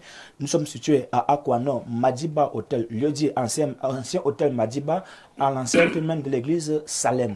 Yaoundé, nous sommes situés au quartier Kolndongo, Carrefour, Iptek, immeuble Baïga Sainte, face maison du parti ou maison de parce que les 2 maisons sont collées. Vous qui êtes même hors des différentes villes dont je viens de citer ici, vous appelez et puis les équipes sont chargées de vous faire parvenir les produits à domicile, même hors du pays. Merci Alema Kouma pour toutes ces informations concernant notre santé. Nous nous disons à très prochainement. Merci beaucoup. Et notre touche pause s'impose.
Si vous nous retrouvez à l'instant, vous avez fait le meilleur choix, c'est celui de regarder Info TV et surtout de suivre votre programme Espace Miné 10h, 11h52 de lundi à vendredi. Nous sommes un mercredi et nous marquons un arrêt ce matin pour parler de notre diaspora. Une interrogation, diaspora et dernière élection présidentielle au Cameroun, quel regard? Je commence par Andrea. Andrea, vous qui avez passé pour l'instant un peu plus de 30 ans du côté de l'extérieur. Pour l'instant, vous vivez du côté de la France. Une élection présidentielle vient d'avoir lieu, élection présidentielle au Cameroun. Globalement, comment avez-vous jugé la réaction de la diaspora face à cette élection présidentielle au pays? Alors, tout d'abord, je tiens à féliciter le président réélu et à préciser que nous devons respecter les autorités. Le Conseil constitutionnel est la plus haute autorité dans un État. Il a déclaré et proclamé le président élu. Donc, que la population et que les jeunes respectent la décision. Et il y a des manières de marcher, des marches pacifiques. Ce n'est pas de casser ou de détruire les institutions, parce que ce sont les mêmes institutions qui servent pour ces jeunes-là, pour ces mamans, pour la population. Donc, il y a des manières de faire. Donc, dans un premier temps, appeler au calme et à respecter. Et après, quand on demande le changement commence par soi-même, que la jeunesse se lève et qu'elle commence déjà à changer elle-même ses mentalités. Donc, voilà. Alors, comment je perçois les élections depuis la diaspora. C'est vrai que la diaspora est mobilisée, très mobilisée lors des élections, très sollicitée aussi. Ouais. Donc, qu'est-ce que l'on va dire des élections aujourd'hui? La politique camerounaise, je m'y intéresse là cette fois-ci parce que je suis dans l'optique de venir investir au Cameroun. Mais la diaspora aujourd'hui est, comment dire, elle est résignée. Elle est résignée par rapport aux situations. On vit en France à partir du moment où on devient français. On n'a plus forcément la possibilité déjà même de voter. Ça déjà, ça frustre. C'est un vieux problème, hein, cette affaire. C'est un vieux problème de double nationalité. Et c'est un vrai problème, un réel problème qu'on rencontre, nous, les personnes dans la diaspora qui sommes devenus français. La preuve en est que vous n'avez pas pu voter. Je n'ai pas pu voter. Vous avez dit à la nationalité française. Exactement, exactement. Et même quand on est au Cameroun, on rencontre des difficultés. Quand on vient au Cameroun, on paye un visa 169 €, c'est quand même un budget. Pour venir chez toi. Pour venir dans mon pays d'origine alors que je suis né au Cameroun et que j'ai des parents camerounais, parce que mon père est camerounais, vos aïeux sont vit au Cameroun. Et même aujourd'hui, je rencontre ne serait-ce que des difficultés pour avoir un titre de séjour. Aujourd'hui, au Cameroun, je suis à l'immigration quasiment tous les 2 jours. Où je suis complètement bloquée pour avoir... Sinon, la police camerounaise peut t'interpeller. Ah non, j'ai un visa qui est toujours en cours de validité, mais après, à la fin de mon visa, je vais rentrer. Mais bon, enfin, je vais rentrer avant. Mais bon, pour quelqu'un qui a l'intention ou la prétention de vouloir venir... Est-ce que ça ne frustre pas? Ça frustre, ça frustre. C'est-à-dire que vous êtes dans votre pays. Je suis dans mon pays. Maintenant, vous êtes obligé de montrer des papiers à gauche et à droite. Voilà, je marche avec mon visa dans ma poche. Dans ma poche. Alors vous avez vos plantations au village. Ah, ben, exactement. Non, c'est frustrant. Et je pense que c'est pour ça que la diaspora s'est mobilisée en masse et a suivi ces élections-là. Parce que tout le monde attend le changement. Tout le monde veut le changement. Je pense que la diaspora est mobilisée pour revenir, ne serait-ce qu'au Cameroun, investir. Mais à chaque fois, on se retrouve confronté à ces problèmes où on n'a pas la possibilité, ne serait-ce que pour un Français, d'acheter, enfin, quand tu es Français, même si tu es Camerounais, d'origine camerounaise, tu ne peux pas acheter un terrain au Cameroun. Ça déjà, comment contourner ça? Il faut toujours passer par des contournements, avoir toujours des biais de contournement. Pas des intermédiaires. Pas des intermédiaires, toujours essayer. Voilà, qui veulent vous abuser. Voilà, exactement. Moi, aujourd'hui, on me demande 300 000 pour avoir la carte de séjour de 2 ans. À l'immigration, j'y vais tous les jours, j'ai encore mon dossier là, et j'y vais après cette émission. Quand on me demande 300 000 pour avoir une carte de séjour au Cameroun, je demande une carte de séjour dans mon pays d'origine, alors que mon père est camerounais. On m'a dit hier à l'immigration que je ne peux pas demander une carte de séjour parce que mon père est camerounais et que j'ai plus de 18 ans. Donc c'est de 0 à 18 ans. Je ne sais pas sur quelle base, sur quoi il se base pour dire que je ne peux pas demander un titre de séjour en tant que parent. J'ai un certain âge. Est-ce qu'il y a un âge pour être le parent de son enfant? La question que ça devient compliqué. Merci. Merci Andrea. On va passer la parole à Bertrand Tchenkam. Bertrand Tchenkam, quand on parlera toujours d'élections présidentielles, quoi qu'on dise, on parlera toujours des chiffres. Hein. Oui. Je suis dans l'obligation de parler des chiffres au niveau de la diaspora. Oui. Toute diaspora confondue, Paul Biya a perdu. Exactement. Je connais bien la diaspora. Alors, je voudrais vous dire que la diaspora camerounaise, le régime du renouveau n'aime pas la diaspora. Ah bon? Et la diaspora n'aime pas le régime du renouveau. Vous avez constaté avec amertume et désolation qu'au niveau de la diaspora, le RDPC a perdu. Il y a quelques blessures béantes infectées et infestées par le RDPC et qui créent une entorse auprès des collages des individus qui vivent du côté de la diaspora. Parce qu'avec le régime du renouveau, il y a une seule certitude, l'incertitude. Au lieu d'agir, le régime du renouveau passe son temps à réagir. Vous savez, gérer c'est prévoir. Il faut être prospectif. Il faut être avant-gardiste. Il faut avoir des prévisions. Le régime reste dans la prédiction. Bonjour la désolation. Et aujourd'hui, c'est la frustration. Maintenant, est-ce que vous savez que la diaspora camerounaise constitue des individus qui sont allés à l'étranger pour des raisons multiples? Il y en a qui ont voyagé pour des raisons scolaires, des raisons politiques, des raisons économiques, des raisons sociales, et j'en passe. La diaspora camerounaise représente 5 millions d'individus, c'est-à-dire sur 30 millions d'habitants, on a 5 millions qui vivent du côté de l'étranger. Il y a 100 000 Camerounais en France, 18 000 en Belgique. Vous imaginez un peu ça. 5 millions, 18% de la population camerounaise. Et comme cela ne suffisait pas, la diaspora camerounaise a envie d'investir au Cameroun, mais on leur dit non. n'impacte qu'à moins de 3% du PIB, loin de la diaspora malienne, la diaspora du Burkina Faso, la diaspora du Niger, les pays qui n'ont pas l'accessibilité à la mer, le Burkina Faso, le Niger, le Mali, qui n'ont pas l'accessibilité à la mer, mais la diaspora impacte à 25% sur le PIB. Et dans ces pays, on accepte carrément la double nationalité. Alors, si le régime du renouveau aime la diaspora, qu'est-ce qui peut expliquer qu'on n'est pas un député de la diaspora? C'est-à-dire, vous avez 5 millions de Camerounais qui vivent hors du pays, vous n'avez pas un député de la diaspora. En France, par exemple, pays que je maîtrise bien, il y a un député qui représente les Outre-mer. Il y a les députés des Français de la diaspora, parce que les Français de la diaspora sont différents des Français des Outre-mer, il faut le savoir. Mais vous avez 5 millions d'individus qui sont de l'autre côté, vous n'avez même pas un député qui représente ces Camerounais. Vous les aimez autant? Non.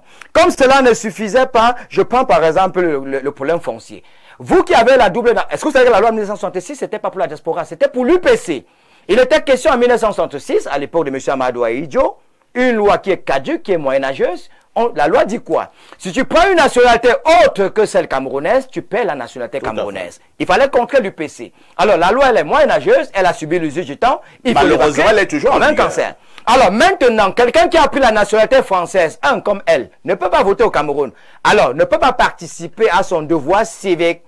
Elle qui est française et qui veut investir au Cameroun, ne peut pas le faire. Si elle veut mettre une entreprise au Cameroun, est-ce que vous savez que la loi camerounaise exige que l'entreprise que tu mets là, tu dois avoir au trop 49%. Oui, mon entreprise, je viens de... Ça veut dire qu'elle a les moyens de mettre sur pied une entreprise au Cameroun. Elle a par exemple 100 000 francs. La loi interdit qu'elle puisse investir en tant qu'étrangère. Elle doit mettre 49 000 pour qu'un Camerounais mette 51 000.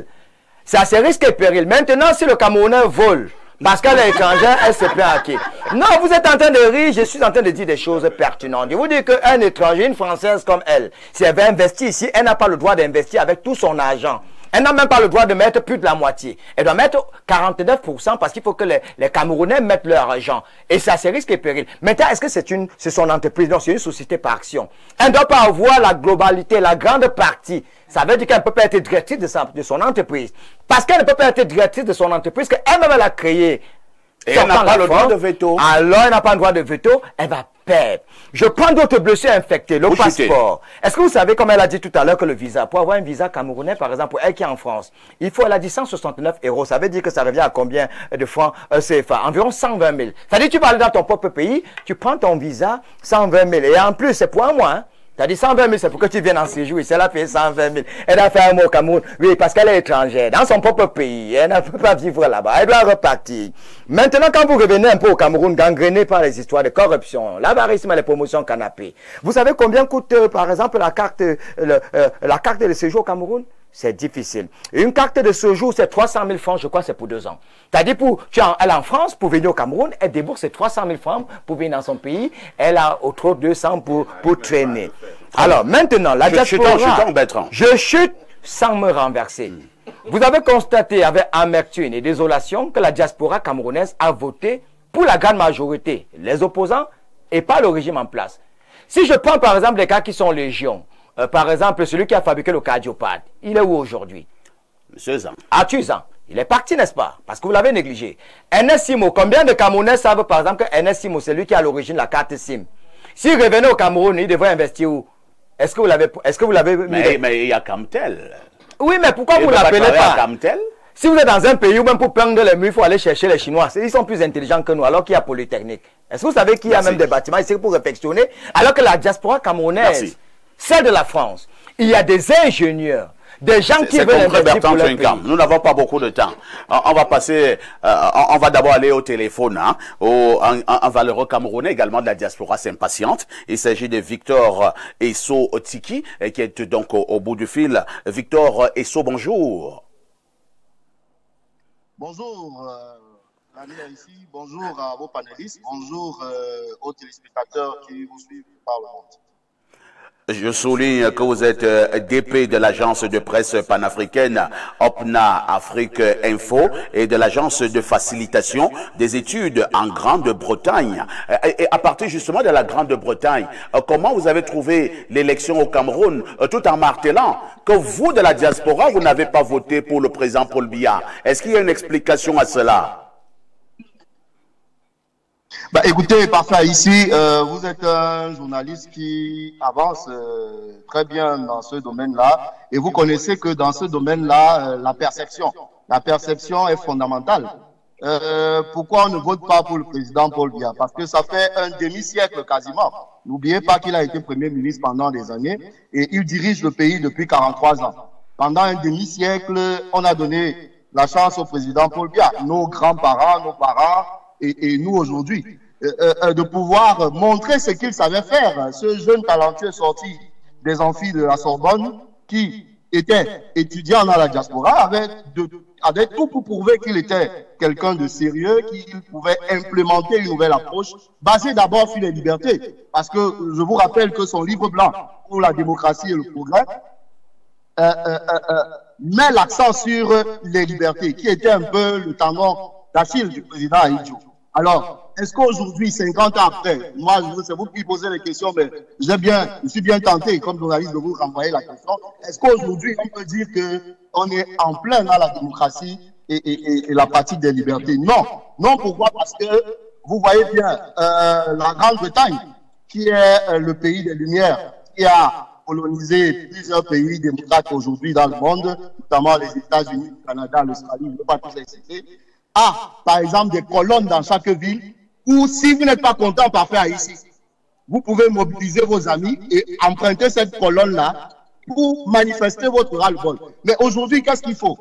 On est passé à la loi de 90 qui demandait simplement de déclarer, mais aujourd'hui, on demande des autorisations qui sont à tête chercheuse. Si un des militants du parti au pouvoir décide de marcher, ils ont l'autorisation, mais si un groupe de syndicalistes, de membres de l'opposition, de partis d'opposition veut manifester, ils n'ont pas d'autorisation, ce qui renvoie à une perception de pays ne respectant pas les droits de l'homme. Voyez-vous, ce type de perception, effectivement, empêche la diaspora de se déployer et empêche la diaspora de croire à son pays. Alors, vous avez bien dit qu'on pouvait voter. On ne pouvait pas voter le président Paul Biya parce que quand nous voyageons, je suis journaliste, je dirige une agence de presse et je peux vous dire que les Camerounais sont brillants de par le monde. Et la question qui revient chez les frères africains et les frères du monde entier, mais comment vous pouvez avoir des gens brillants, hein, autant dans le monde entier, dans toutes les institutions, dans toutes les multinationales, et avoir un pays avec un dirigeant aussi médiocre, entre guillemets. Parce que, voyez-vous, Victor vous avez Esso, la secrétaire générale de la Banque mondiale, c'est une Camerounaise, des institutions internationales ont des cadres camerounais. Je veux parler de Lombi qui gère Afrexim Bank, je veux parler de Frère Contour qui dirige la finance internationale, je veux parler d'Achaleke qui conseille des États en Amérique du Sud, en Asie et même en Afrique, le Nigeria, l'Afrique du Sud, etc. Mais est-ce qu'une seule fois on a fait appel à cette expertise-là? Alors vous avez des gens qui ont le don d'ubiquité, qui maîtrisent tout, qui connaissent tout, qui ont des questions et des réponses à tout, même quand le résultat démontre effectivement que on est dans un état de généralisé. Victor Esso. Oui, parfait, ici, je vous ai Alors, comme c'est un échange, on ne dira peut-être pas que le président de la République est médiocre, mais disons qu'il y a des choses à redire. Entre-temps, quand même, puisque les résultats ont été proclamés par le Conseil constitutionnel, vous qui êtes de la diaspora, que demandez-vous? Quelles sont vos doléances pour les 7 prochaines années? Ben écoutez, avant d'aller dans les 7 prochaines années, il faut faire le mea culpa. D'abord, le gouvernement doit reconnaître que ces élections ont été mal organisées. Pour l'instant, nous n'en sommes plus là, monsieur Esso. La loi électorale, elle est mauvaise, parfait. Vous m'avez posé une question, permettez que je réponde, s'il vous plaît. La loi électorale, elle est mauvaise. Tenez-vous bien, parfait, ici. Du début du processus à la fin du processus, il y a des difficultés innombrables ici qu'on ne peut pas avoir le temps de citer. Vous avez par exemple des gens qui disent, vos confrères, je ne veux pas les citer ici puisqu'il ne s'agit pas de parler d'eux, qui disent par exemple que le RDPC a été voté pour 100%, dans 100% dans certains bureaux de vote. Est-ce possible au 3e millénaire dans une démocratie? D'autant plus que le jour d'une élection, il y a des gens, Victor Esso, il y a des gens qui sont qui ne se sont pas rendus disponibles. Oui, parfait, ici, je vous suis. Nous avons un problème de timing. Nous sommes déjà à l'ère des propositions venant de la diaspora. Que demandez-vous en ce moment pour les 7 prochaines années? Ben, écoutez, vous ne pouvez pas m'empêcher de faire le point. Ben, je ne peux pas te proposer si je n'ai pas fait le point exactement. Ce n'est pas un entretien d'une heure de temps. En studio, j'ai 6 personnes qui doivent également réagir. Et je vais vous boucler dans 30 minutes. La refonte du système électoral. Ouais, est-ce qu'il faut parler de la refonte du système électoral? Ça a évoqué ce qu'il faut changer exactement. Bon, vous dites que vous n'avez pas le temps, on est obligé de faire avec. Mais c'est clair qu'il faut changer la réforme, il faut changer la loi électorale, il faut changer les CAM qui vraisemblablement jouent pour le parti au pouvoir. Et la question n'est pas de savoir si aujourd'hui ou demain, en point de proposition, ça va s'améliorer. La question est de savoir est-ce que ce sera efficace. Parce que pourquoi a-t-on décidé d'arriver à la démocratie? Pourquoi a-t-on décidé de créer les CAP? Pour éviter les conflits, pour éviter qu'il y ait les 65 mois qu'on a déjà, pour éviter qu'il y ait des manifestations qui vont brûler ce qu'on met du temps à construire. C'est ça le jeu politique, c'est ça le jeu démocratique. Alors qu'on n'est pas un jeu démocratique, on se retrouve effectivement dans une société où on arrive à des excès comme ce qu'on peut constater aujourd'hui. Donc, il faut remettre en scène un organe véritablement indépendant. Il faut changer les membres de la Cour constitutionnelle parce que vraisemblablement, retrouver un président de la Cour constitutionnelle en train de boire du champagne à l'honneur du président de la République, pourtant il est censé être impassible. Je vous assure, vous êtes communicateur, journaliste, vous n'avez aucun élément de les symboles sont signifiants. D'avancer à l'heure de l'intelligence artificielle.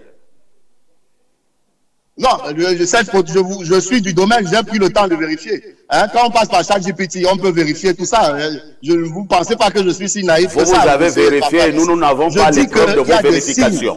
En communication, les symboles sont des signifiants qui renvoient à des signifiés. Alors, les signifiés d'aujourd'hui, est-ce qu'elles permettent de bâtir une nation libre, prospère et sûre pour les générations d'aujourd'hui et celles futures? C'est la question auquel j'invite chacun de vous. Victor Esso, nous vous disons merci pour votre intervention de ce matin. Je rappelle que vous êtes DP de l'agence de presse panafricaine. Vous êtes également du côté de l'agence de facilitation des études en Grande-Bretagne. Merci pour tout. En studio, nous allons passer la parole à Walter Shaw. Walter Shaw, la diaspora n'a donc pas voté pour le président Paul Biya et vous venez d'avoir quelques raisons évoquées tout à l'heure par un Camerounais qui vit en Grande-Bretagne. Quelle est votre réaction? Moi, je voudrais qu'on fasse ce qu'on appelle la problématique du débat. Parce que vous prenez le bout pour tirer la conclusion. Faisons très attention. Il y a combien de fois le président Paul Biya a perdu à la diaspora? Il y a combien de fois il a gagné à la diaspora? Il faut faire cette problématique pour tirer les bonnes conclusions. Certes, la diaspora n'a pas voté Paul Biya, oui. Mais en 2018, est-ce qu'il n'a pas gagné à la diaspora? Il a gagné. En 2011, est-ce qu'il n'a pas gagné à la diaspora? Parfait, ici, ce qu'ils sont en train de faire, c'est ce qu'on appelle le sondage. On ne peut pas se baser sur un indice pour tirer la conclusion que la diaspora n'est plus définitivement derrière Paul Biya. Ça, c'est la première chose. La deuxième chose, si on remplaçait Chiroma par Cabral, est-ce que Paul Biya aurait dû gagner la diaspora? Si on remplaçait Chiroma par Ateki, par Bello, par Tomaindo, est-ce que Biya aurait gagné la diaspora? C'est cet ensemble de questionnements qui nous amène à faire des bonnes analyses. S'il vous plaît, s'il vous plaît. Et là, je vais diviser. Je chute avec deux choses. La première chose, il y a une fausse diaspora et il y a la bonne diaspora. Ah bon? La fausse diaspora, c'est celle qui a mis le nozo à feu et à sang. Et la deuxième diaspora, qui est la bonne diaspora, c'est celui qui veut la paix, celui qui contribue à la paix. C'est la diaspora qui a mis le nozo à feu et à sang? Oui, la diaspora a contribué à plus de 90%. Chez moi, à Bamenda, la diaspora a contribué à plus de 90% pour les séparatistes, l'achat des armes, envoi d'argent, trafic, des drogues et tout ça. Donc, la grande majorité de la diaspora, c'est celle qui veut mettre le Cameroun à feu et à sang. Et la petite minorité, c'est celle qui veut la paix, celle qui veut contribuer à la croissance économique. Mais faisons très très attention. La plupart des sécessionnistes qui ont été créés dans le Nozo, dont ils envisagent dans tout le Cameroun, ça se part toujours de la diaspora, les lanceurs d'alerte, qui sont transformés. Chez nous, on ne les appelle pas les lanceurs d'alerte, ils étaient les séparates, les ambassadeurs de la diaspora. Aujourd'hui, on appelle les lanceurs d'alerte de la crise post-électorale. Ils vont devenir, c'est-à-dire qu'on envisage de créer un groupe une nouvelle équipe ou bien ces groupes séparatistes au Cameroun à travers la diaspora. Donc faisons très très attention là sur la diaspora. Donc on ne peut pas prendre 2025, on dit que Paul Biya a perdu, c'est parce que la diaspora n'est plus avec lui. Pour finir définitivement, je vous dis que c'est une diaspora qui a peu de foi et qui a ce qu'on appelle désespoir. Non, c'est pas le désespoir, c'est la résignation. C'est la résignation, c'est pas le désespoir. Vous n'avez pas été capable de ressentir les blessures béantes infectées et infestées par le régime pour que dans une perspective futuriste, que des mesures curatives soient prises. C'est trop facile de faire le rentemplant et de trouver que les autres sont des oiseaux de mauvaise augure. Mais il faut reconnaître quand même qu'il y a des gens à la diaspora qui ont de bonnes intentions, qui veulent investir dans notre pays. Il n'y a pas un seul Camerounais dans la diaspora qui n'aime pas le Cameroun. Il n'y a aucun Camerounais dans la diaspora qui n'aime pas le Cameroun. Tout Camerounais aimerait bien revenir au Cameroun investir. Mais quand tu viens une fois, deux fois et que tu te retrouves dans une situation, les gens ils n'ont pas le temps. Là-bas de l'autre côté, on n'a pas le temps. C'est speed. C'est vraiment, la vie elle est speed. Donc quand tu viens ici une fois, deux fois, tu te retrouves dans une situation, moi ça fait des années que je viens, je ne suis pas désespéré. Je suis résigné, mais ça ne m'empêche pas de revenir tous les ans. Ça ne m'empêche pas de revenir chaque fois de réessayer. Mais quand quelqu'un vient une fois, deux fois, il repart, il va jurer que je ne mettrai plus jamais mes pieds au Cameroun. Tout simplement. Merci Andrea. Ce n'est pas le désespoir. François Mboké, est-ce qu'il faut en conclure que la diaspora, d'une manière ou d'une autre, a envoyé un message clair au président de la République? Et si jamais c'est un message qui a été envoyé, est-ce que le président pourra décrypter ce message? De toute façon, il est temps pour le RDPC de décrypter ce message qui vient d'être passé, parce que il y a eu des états généraux de la diaspora où beaucoup de résolutions ont été prises en matière de double identité, double nationalité, en matière d'investissement, en matière même de circulation et tout. Rien n'est fait. On nous a conviés encore au grand dialogue national. Les mêmes questions sont revenues. Aujourd'hui, rien n'est fait. Alors, lorsque Ouatt dit, en 2011, il a gagné la diaspora, en 2025, il a perdu, mais qui vote même d'abord à la diaspora? Il faut voir que si nous prenons le cas de l'Europe, là où on a mis des conditions difficiles pour avoir même une carte électorale, donc prioritairement, ce sont des fonctionnaires qui votent. Ça veut dire que si les fonctionnaires renvoient ce message que nous en avons ras le bol, alors il faut que le RDPC réfléchisse. Cette situation naît de quoi? Elle est arrivée au moment où on a vu que les intelligences qui étaient de l'autre côté, souvent la diaspora, revenaient dans le pays prendre le pouvoir. C'est pour cela que le RDPC a verrouillé. Donc le RDPC a peur de la diaspora? Oui. Il y a des enfants qui étudient à la diaspora qui sont percutants. Ici, on a des couloirs où, parce que le père est ici, il peut passer sans concourir. On a peur de cette diaspora-là. Il y a des enfants qui ont des moyens de venir investir, inventer même des choses, innover, ils n'ont pas de moyens parce qu'ils vont venir dominer et peut-être renverser la classe sociale. Il y a des parents là-bas qui sont installés, qui ont également des positionnements, de certaines notoriétés, qui peuvent venir ici influencer un certain nombre de choses. On les empêche de rentrer parce que on se dit, s'ils arrivent, nous, on sera quoi? Ce que j'ai souvent entendu jusqu'en 2018, on ne va pas tout faire pour qu'ils viennent récolter. Ça veut dire que ceux qui sont aujourd'hui là dans le RDP, ceux qui gèrent les choses, pensent qu'ils ont construit le pays pour en bénéficier et que les autres qui n'étaient pas là n'ont pas droit au chapitre. Et il faut revoir cette manière de voir des choses qui ne peut même pas aujourd'hui être acceptée. Être Camerounais, voilà une consoeur qui pleure, elle est dans son pays, elle est traitée comme étranger, alors que nous avons des pays, des ressortissants des pays étrangers qui nous mettent tous les jours en prison si tu le frôles. Mais ils sont prioritaires chez nous. Mais pourquoi un Camerounais peut-il avoir si mal de se retrouver chez lui ou alors d'avoir une envie d'investir? C'est pas possible. Très bien. Les lois ne sont plus bonnes, elles sont dépassées. Il faut qu'on les revoie. Les relations ne sont plus bonnes, il faut les revoir. Et il faut aller plus loin au niveau même des institutions. Penser que nous avons créé une direction des Camerounais de l'étranger. Mais qu'est-ce que fait cette direction?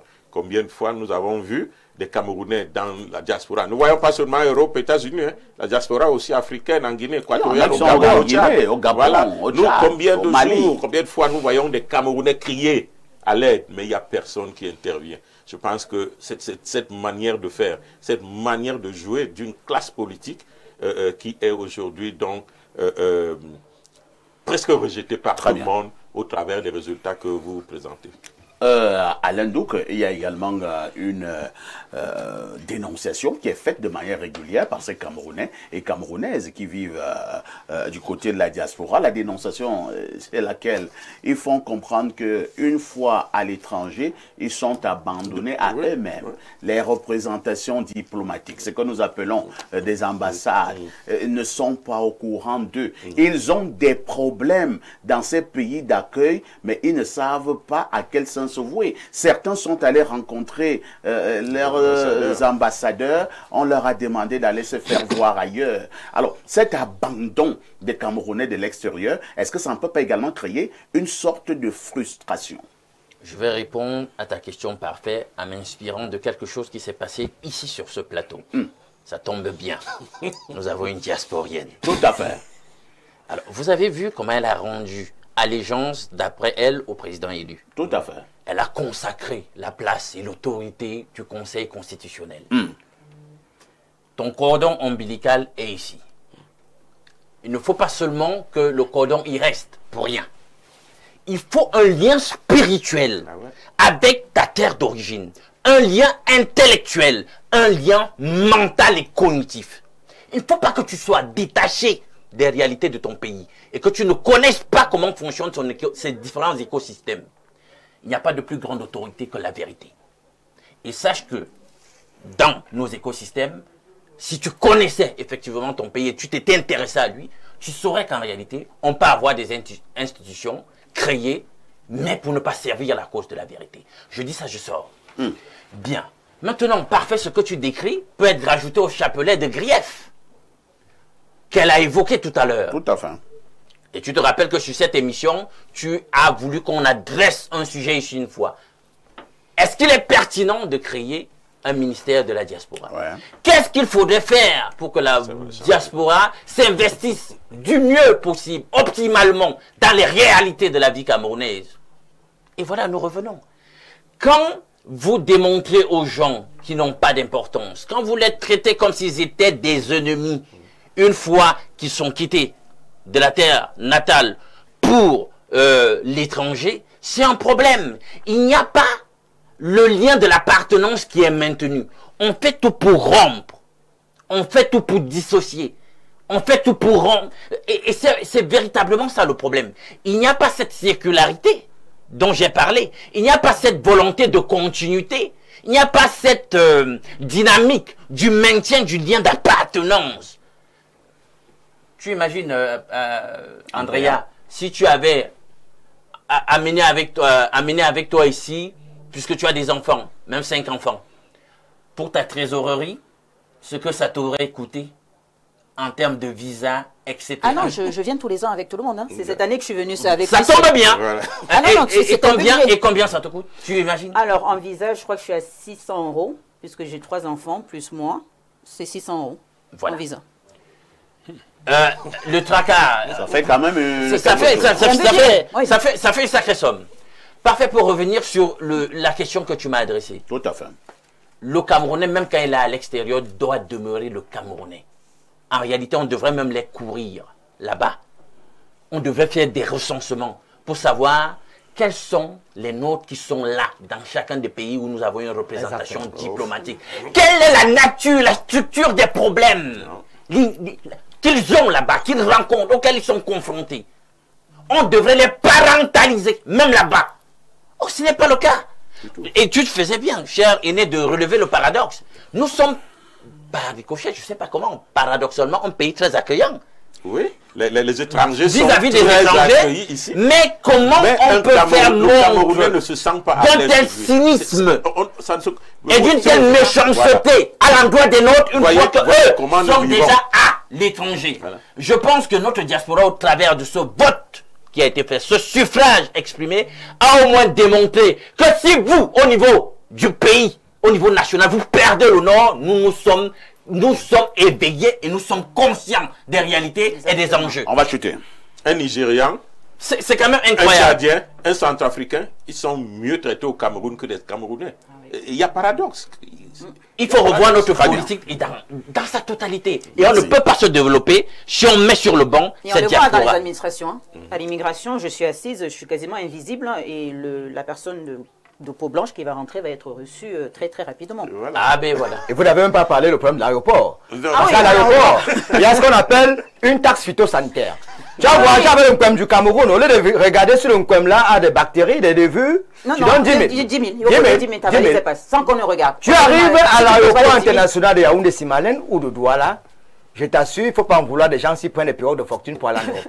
On te maltraite. Merci. Hein. Repartons du côté de notre messagerie qui explose comme d'habitude. Arrêtez de débiter... oh là là, je sais pas pourquoi. On ne peut pas avoir un langage légèrement soigné. Et dit arrêtez de débiter des inepties à la télé. Si moi j'étais comme toi, j'allais dire arrêtez de dire des choses qui ne tiennent pas à la télé. Vous voyez que c'est un peu... moins choquant.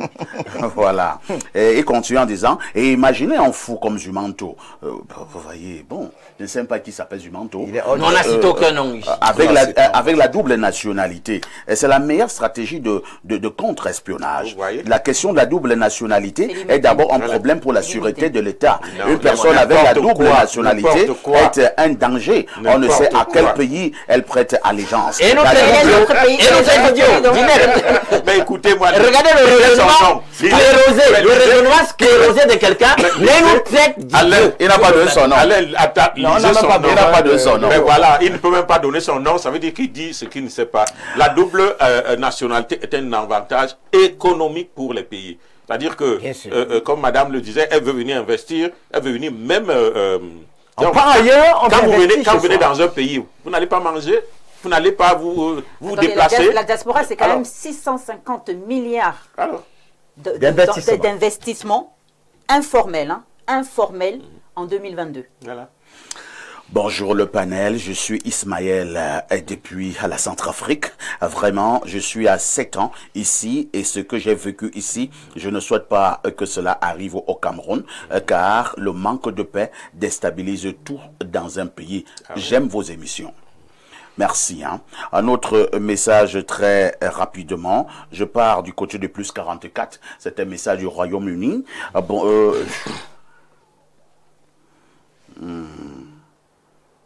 Alors, lorsque quelqu'un m'envoie des messages d'insultes pour la sensibilité de nos chers téléspectateurs, je ne lis pas et je saute. Je prends plutôt un message du 241, c'est le Gabon. Bonjour le panel, ce n'est pas tous ceux qui sont à la diaspora qui partent de manière diplomatique. Bonjour Perfecto, s'il te plaît, peux-tu m'envoyer le son de la paix, s'il te plaît? À la chanson que nous avons eu. Je réponds, si tu permets. Oui, allons-y. Dites à celui qui parle là qu'en France, oui, je lui prends le cas de deux pays, la France, prenons Israël. Lorsqu'un citoyen se trouve quelque part, par quelque moyen que ce soit, on ne veut plus savoir. S'il a un problème là-bas, vous allez voir soit l'ambassadeur, soit il y aura une intervention diplomatique de toutes les façons. Tu es un Français au Cameroun et vous saurez. Un autre message, hein, celui-là nous vient du plus 49, c'est un message de l'Allemagne. Bonjour parfait à ici, bonjour à tout le panel. La diaspora n'attend rien de cette prochaines années. Nous avions espéré que les dieux de nos ancêtres nous viennent en aide. Bonne journée à vous. C'est Justin depuis Munich qui envoie ce message. Bonjour Perfecto, docteur Cho est perdu dans ses analyses. Si le président a gagné à la diaspora en 2011 et 2018, il perd en 2025. C'est simple. Donc, Cho, ça ne va pas. C'est Atoba Ankwaban qui envoie cette préoccupation.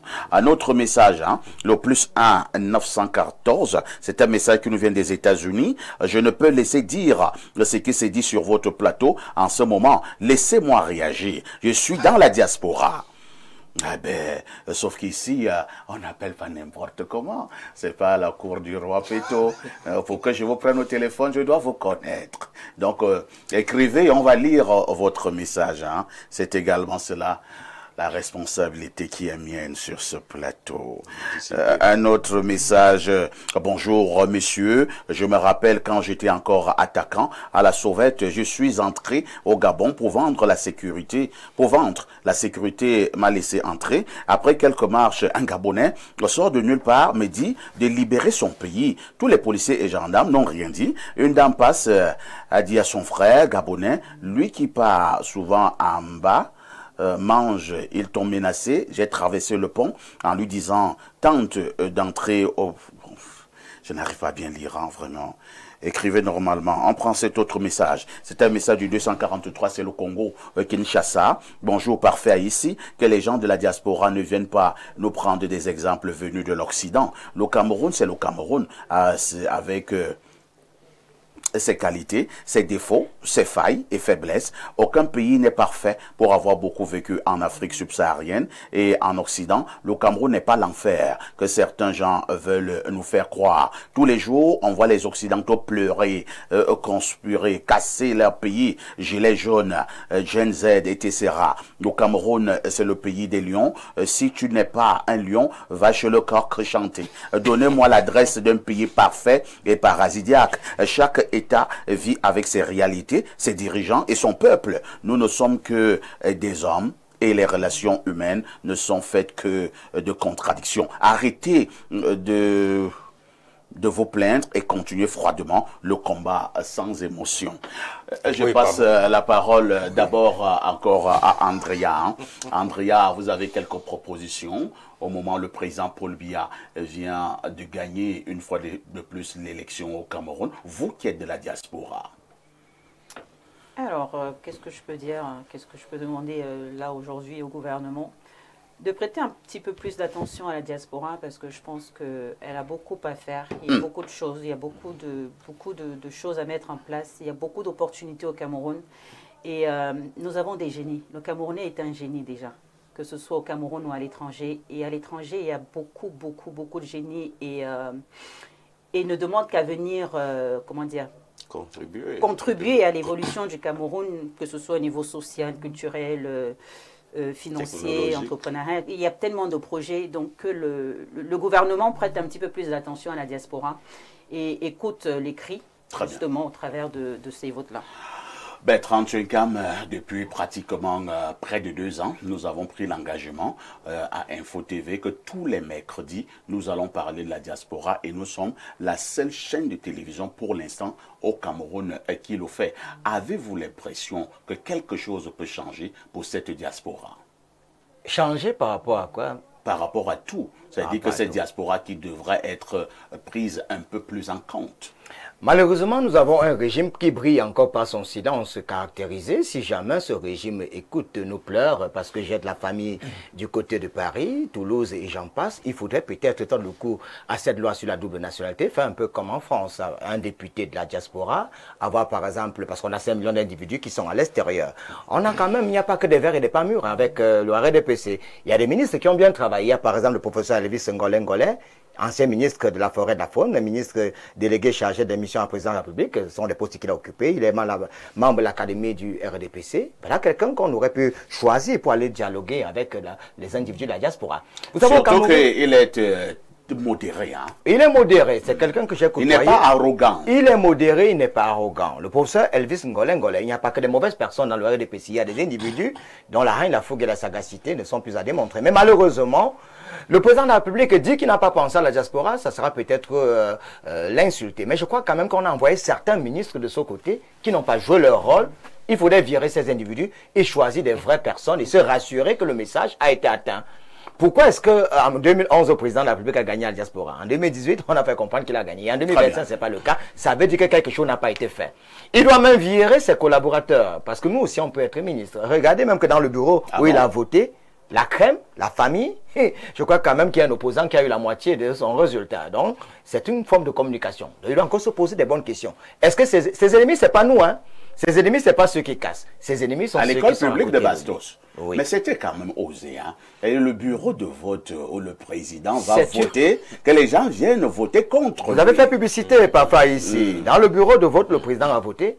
Il y a un opposant qui a eu la moitié de ses voix. Comme vous dites que parmi ses frères, est-ce que ce n'est pas de la provocation? Les ministres, tout le monde n'est pas voué. Il y a même le coup d'État, ça sera eux. Hein. C'est-à-dire c'est eux-mêmes qui veulent la mort du président de la République. De toutes les façons, nous n'avons aucune preuve de cela.